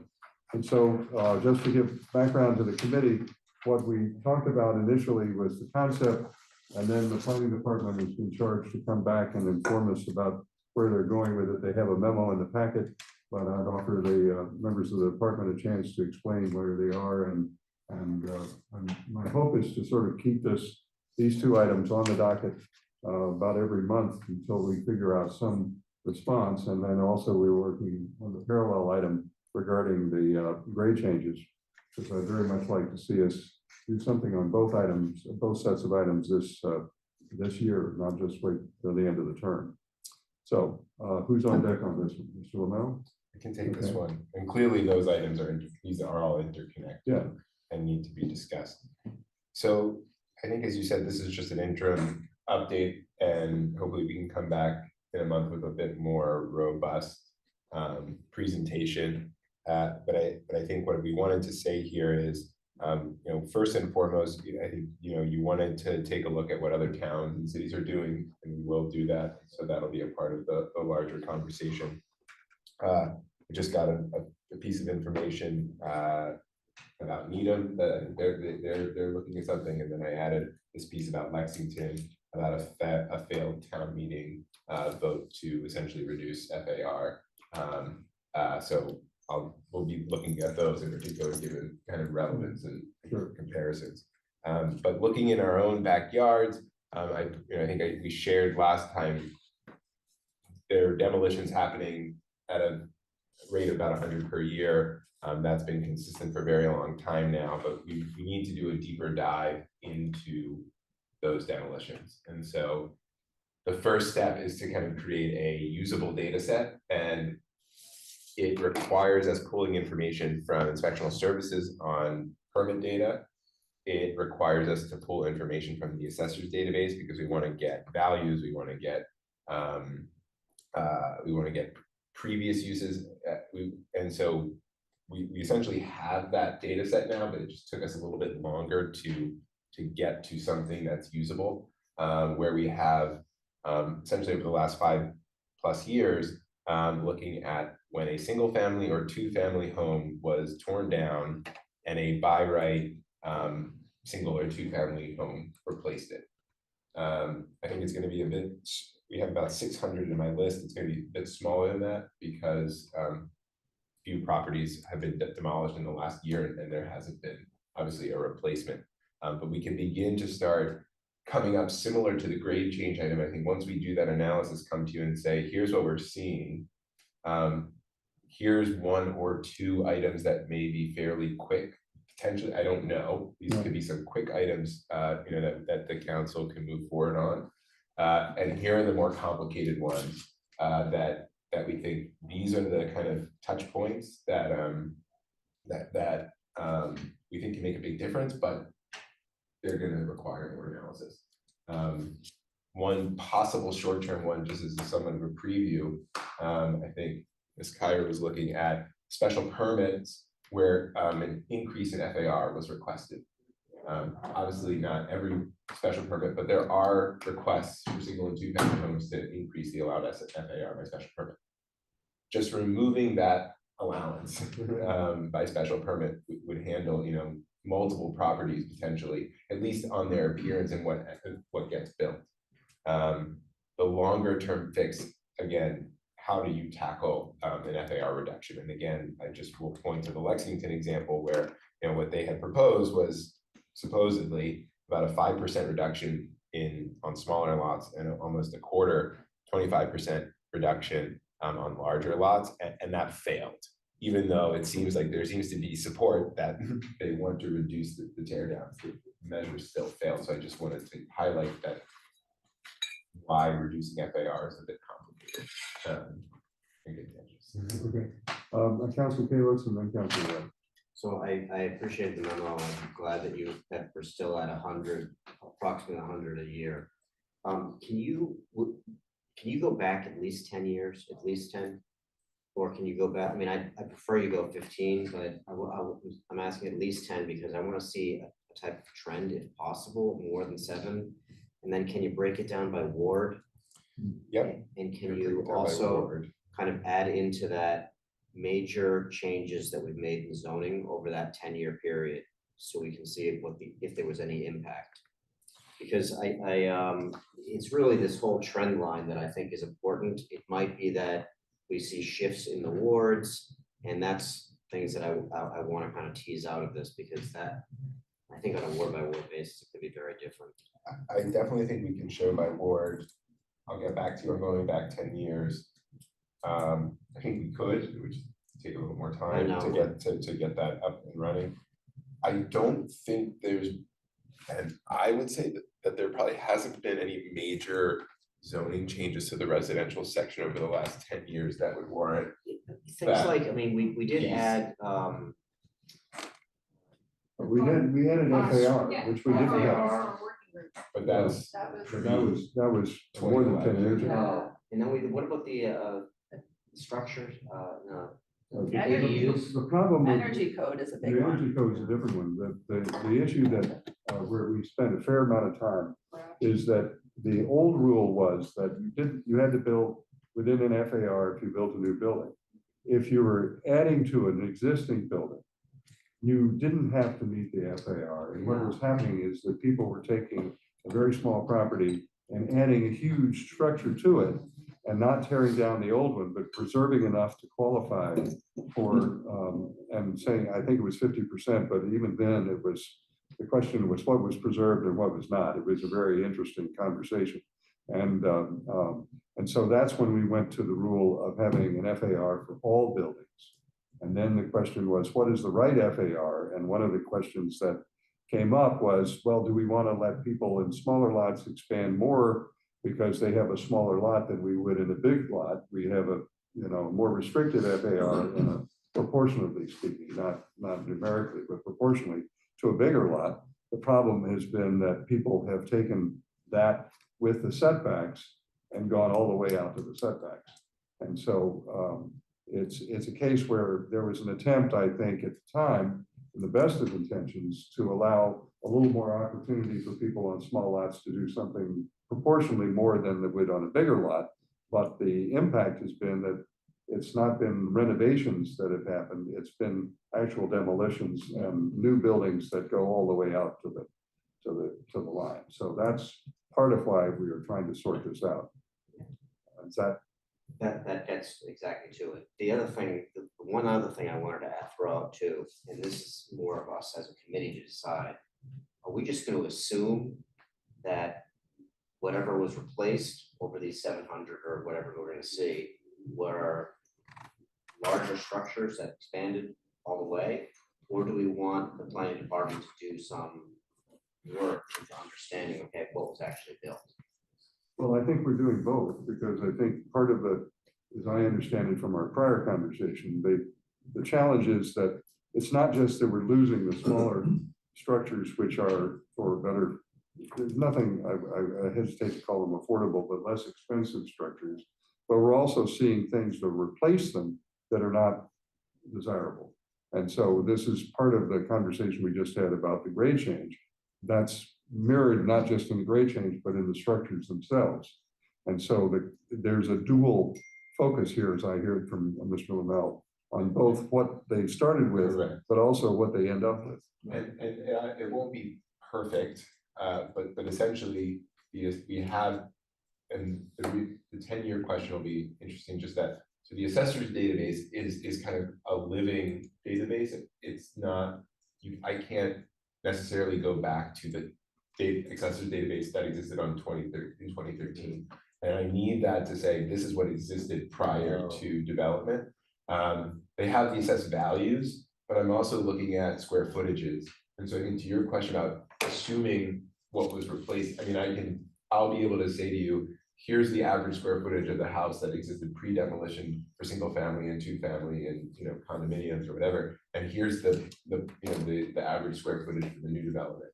I think to the point about grading is I think that you're constantly seeing fully built out and conditioned basements. Those don't count towards FAR. So again, it's not perfect, but the assessor's database breaks down basement space, attic space, you know, again. And so I think we'll be able to kind of say, you know, pre-construction, not only are the homes smaller, but a very large percentage of the new construction homes, there's square footage in the basement. And so even if we reduce FAR, that square footage you don't capture that because it's not counting towards it. So I think we can start to at least think about those questions. And then say, these are the things that, you know, it's not just reducing FAR, it's changing grading, how you measure height. And some of those basements become basements because of grade change. They're not really, you know, and that's part of the interrelationship of those items that we're talking about. Yeah. And what we're seeing is everyone wants a full 9-foot ceiling in their basement because they want to use it as finished space. So that's just adding to the overall bulk and height, but like Mr. Lamel said, isn't always captured in the numbers. I welcome anyone to walk in my basement and at their peril, and then in my living room, which is only 6.5 or 7 feet high. So I'd be fine, you're saying. And I have an old house and my basement is like 12 feet tall. Wow. It's huge. Well, anyway, but this is, thank you. Any other questions or comments? Yes, Councilor Rush. So, And then, sorry. Councilor First, Day. I suggest planning to talk to Tatiana Michelle and Anne Marie Stein. Yep. They have the data to 2011 plus tear downs, and they have spreadsheets behind it. So a lot of your information that you're looking for, I mean, you can compare it to it or start with theirs and go from there. But they've done a ton of work already. So that I know, I just don't, if they have additional information, okay? They had spreadsheets with lots of, you know, Sure. this is the new build, this is the size of it, this is what torn down. So the things that you're asking, I think they have it all. I will forward you an email from them with their Sure. emails, and then you could contact them. Yep. No, yep. Yeah. And then they go to 2011. We have demo permits going back to 2000, but it's aligning it with the assessor's database to also help us make the comparison. That's the question. Okay, so I don't know if you're the Lexington. I don't know. One thing I think would be good is maybe reducing the FAR on tear downs, or were they reducing FAR on anything? That we can come back to. I'm not sure on the details. And it'd be interesting, maybe talk to someone there why they thought it failed. One of the things I'd like to look at is lowering the FAR for tear downs, and where they did 5% on small lots and 23% on the larger lots. I mean, somewhere to start. A thing I'd like to look into is the tear downs require the new lot parameters versus old lot. So you have the new lot, you got the setbacks, you got open space, you know, things like that, which would probably make it a smaller build if they're building the maximum they can with the FAR. One thing that's not in here, but that irks me, and I don't know if we can have part of it, is if and it happens in Ward 1 a lot, for a B lot, and they tear it down, the building, which was business, and now they're doing all residential, but they're using the business setbacks and stuff. And it would be nice if they're gonna go all residential, maybe there's something in there that they have to change to an MR. Okay. So they're bigger setbacks, because that's the big complaint on those, is that the lots are all building and the setbacks are just right on top of people. And what they're tearing down is a 1-story building, and they're putting up 2.5 stories or 3 stories. So my guess is that, at least for this data set, I'm really only looking at single and 2-family homes that are being replaced by single and 2-family homes. I can look at adding in these. Or I could do a docket item to. But I take think that those separately. are somewhat outliers. And you may just wanna Yeah, look at rezoning like Adam Street, because Adam Street is all zone business, but what's there is not really business, right? And what's getting built is not business. Right, and then you So- get, sorry. So that may be a separate. It's not just Adams, but yeah. Right, but that there's is some other allowed. ones. There's others too, so that may be a separate item. Okay. Most of we'll those, do I think, that. require a special permit too, to do residential on the ground floor. Yeah, They should, if they're building in a business zone, all residential, they should be getting a special permit to do residential on the ground floor too. So that's another way to get at, looking at that particular project and setbacks. Good point, yeah. and then in your data here, there's a big drop off in units in 22 and 23. And I don't know if it's the interest rates, the cost of construction. So it's not a drop off. It's that either A, they hadn't filed for, because I'm only looking at projects that have been torn down and they've been replaced, because I want the assessor's database to be updated too. So they're still in process. So they're still in, exactly. So these numbers are gonna go lower actually, because there's even more that just haven't made it to the next step yet. Okay. But I will double check the demo permit data was there a full drop off. I can, for the next time, I can say, actually, there have been, 100 or 9. I'm sure the interest rates. I'm sure, if they have gone down, it's because of interest rates and construction costs, but I can get that. But it will be lower just because they're in process. Okay, and then you state, in addition, some of the 2022 and 2023 demolitions have applied for new building permits while others have not. Is that normal? That happens, or is it just I think because it's too close? I think it just means in process. Okay. But there are homes. There were a few instances that I've seen where there was a demo 5 or 6 years ago and nothing has happened. That's rare, very rare, but I think the 2022, 2023 are just maybe waiting for, again, interest rates, construction costs, things like that. Okay. Would be my guess. Okay, that's it. Thank you. Okay, now, other people? Councilor Grant. Okay, so I actually am starting to see some of the demo properties in Ward 5 starting to go back up. That there's activity on the site. So I'm sure that there are a few that are actually have recently pulled permits. And there are quite a few chain link fences. So they're gonna be demos relatively soon. So they probably can add to that list. But, the other piece that I was interested in was Oh, actually. excuse me, before you go there, it does strike me that members of this committee probably, like in the retaining wall story, have a few candidates, properties that have Addresses. come to mind when you see this issue that you can share with Mr. Lamel. I just encourage people to do that, because I think ultimately there are going to be some images that are going to be important to share with the council to understand what we're doing and why we're doing it. Because we're talking about the experience we've all seen and heard, but not a specific property. So again, if you've got your sort of greatest hits, Right. let them know. Yeah, and then the other place that I've been, just in terms of like the administratively approved demolitions, but you'll see them through the historic commission.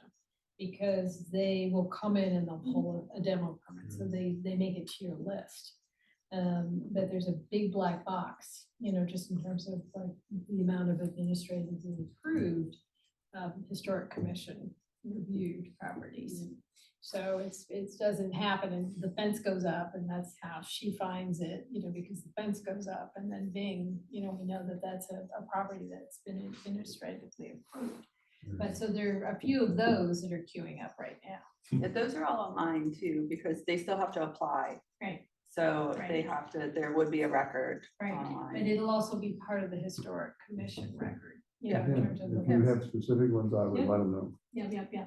And then the other thing I wanted to, and this may be too much, but I was very curious because again, we have other properties that they take the house down to the studs. It's literally, the house has been completely stripped. And then there's a historic commission approval for an addition. But that's potentially another way to identify properties that actually of benefit to the community because they keep the streetscape and they keep the existing house. It's just been, it's in its process of getting rebuilt. And those properties, I would prefer, rather than a full demo, that they keep the original house and then they do the additions or whatever to the back. And those are identified through the historic commission as well. So the ones that maybe the historic commission Approved. Partial but demos, Yeah. I think you're talking about. approved Yeah. partial. Yeah, because Right. they demo the back wall. Yeah. And then they. We extend can the 160 house. Homer Street. Okay. We can Alright. pull the number of partial demos. Yeah, because that's actually something that I think I'd love to see Yeah. keep going, And then the other thing, and I wish that the commissioner was here, but as I understand it, if a house gets pulled down, they can go to the original house's footprint. Like if it's non-conforming and if it's up to, like 7 feet from the property line, they can assume those pre-existing build, because it's a prior right, and I don't think that Andrew Lee is here, Are but. they building a wall up? Well, are you talking about old lot setbacks versus new lot? I'm talking about an existing house. Non-conforming structure. It's Really? correct, it's a non-conforming because it pre-exists, prior to zoning, but they can grab that footprint and they can rebuild the new house to that prior building footprint, and it could be non-conforming. So, and they can also grab the hardscape. And that's another piece that I think we need to really look at. But That might, I think if an attorney Lee might, and I think some of that might be kind of in state zoning code, if it's Well, it's a related to problem. non-conformity. And I think Pre-existing that this is something that people need to appreciate and understand, that there's so much that we can and can't do, in terms Because of. if they're extending prior that, rights. if they're making it more non-conforming, they would need a special permit. Right. If they're keeping it the same. Yep. And But they wouldn't. Right, but they can, I think. But that- they can, but they still can build to old lot setbacks even if they tore the house. And I think this is what Council Wright was referencing. Mhm. Can we apply new lot setbacks when there's a full demolition?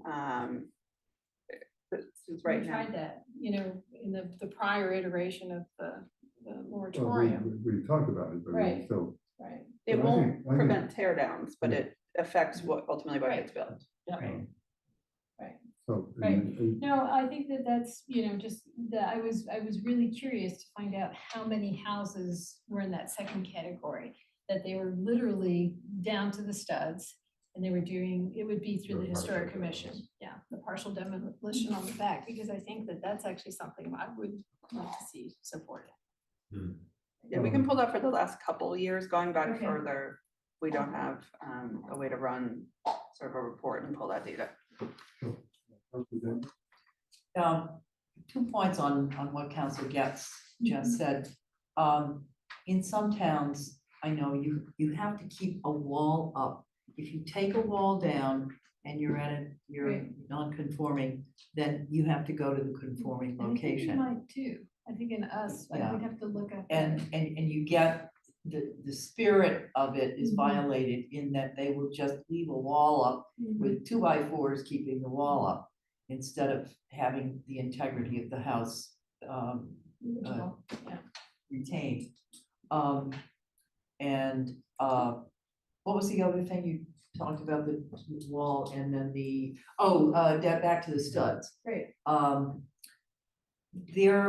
know of at least a couple of occasions on which the Historic Commission allowed demo of the inside, and with the idea that they would retain the clapboard, the corbels, the exterior fenestration, and they took everything down. Everything was just sent, trash and sent to the dump. And it angered the Historic Commission, but the Historic Commission at that point, what do?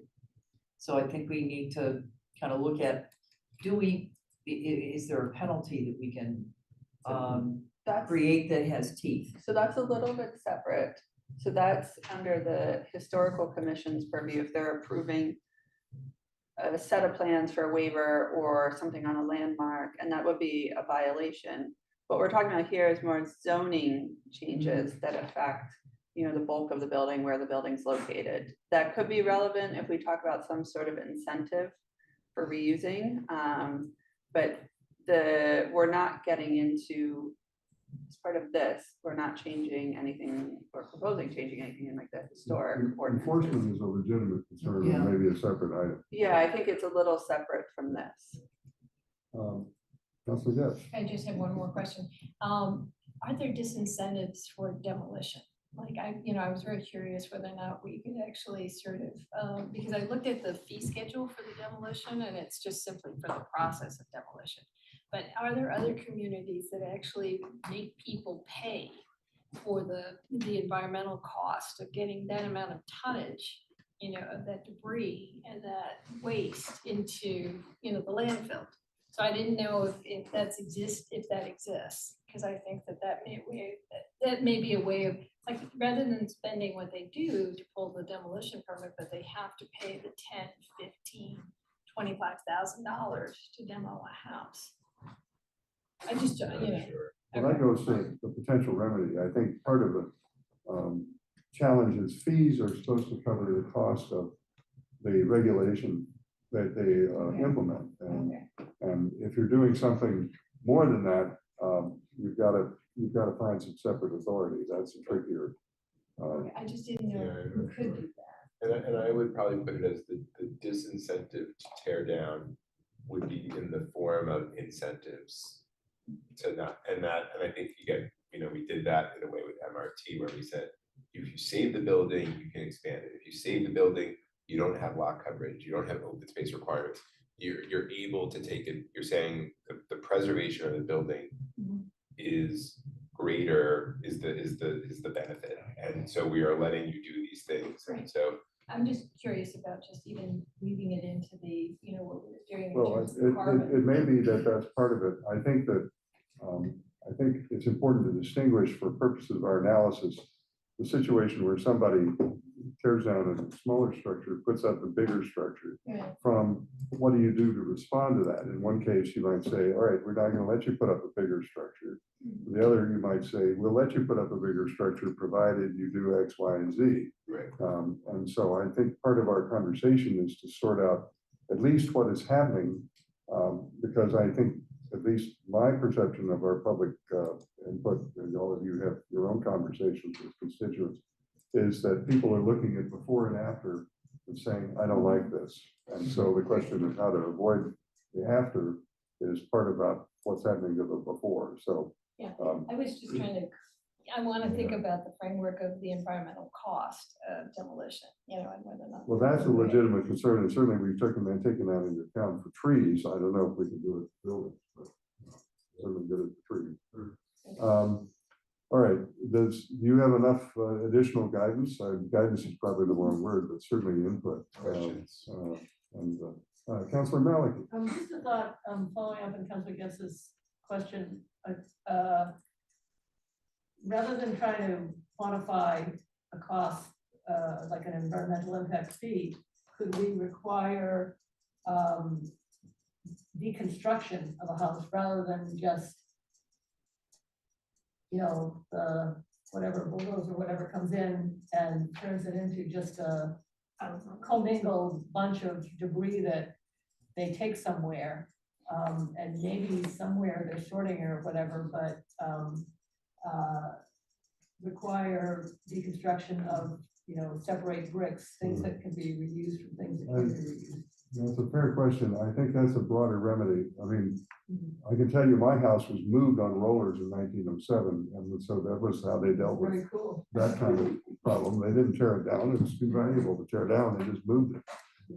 There's a company that I know of on their website and their emails, they do just that. They'll say house in Newton, and everything from the doors to the brick patio to, the refrigerator, whatever, everything is available for sale. Because, So the contractors can come in and then they'll start picking out what they want. And then some of the items, he has a warehouse that he stores off-site, and contractors can go through there. So it is, and then people get a write-off on this too. It does delay your time from your tear down. It might delay it a couple of weeks, but it's reusing that material. Recycling. and old growth wood is so much better than what they're using now. So the hour, folks, I want to get us out of here by our time. I'll move home. I don't, but Councilor Zamberg, did you want to add anything? I just wanted to add, as far as saving a house is concerned, on the vineyard, you are required to offer a small house to the Island Housing Authority.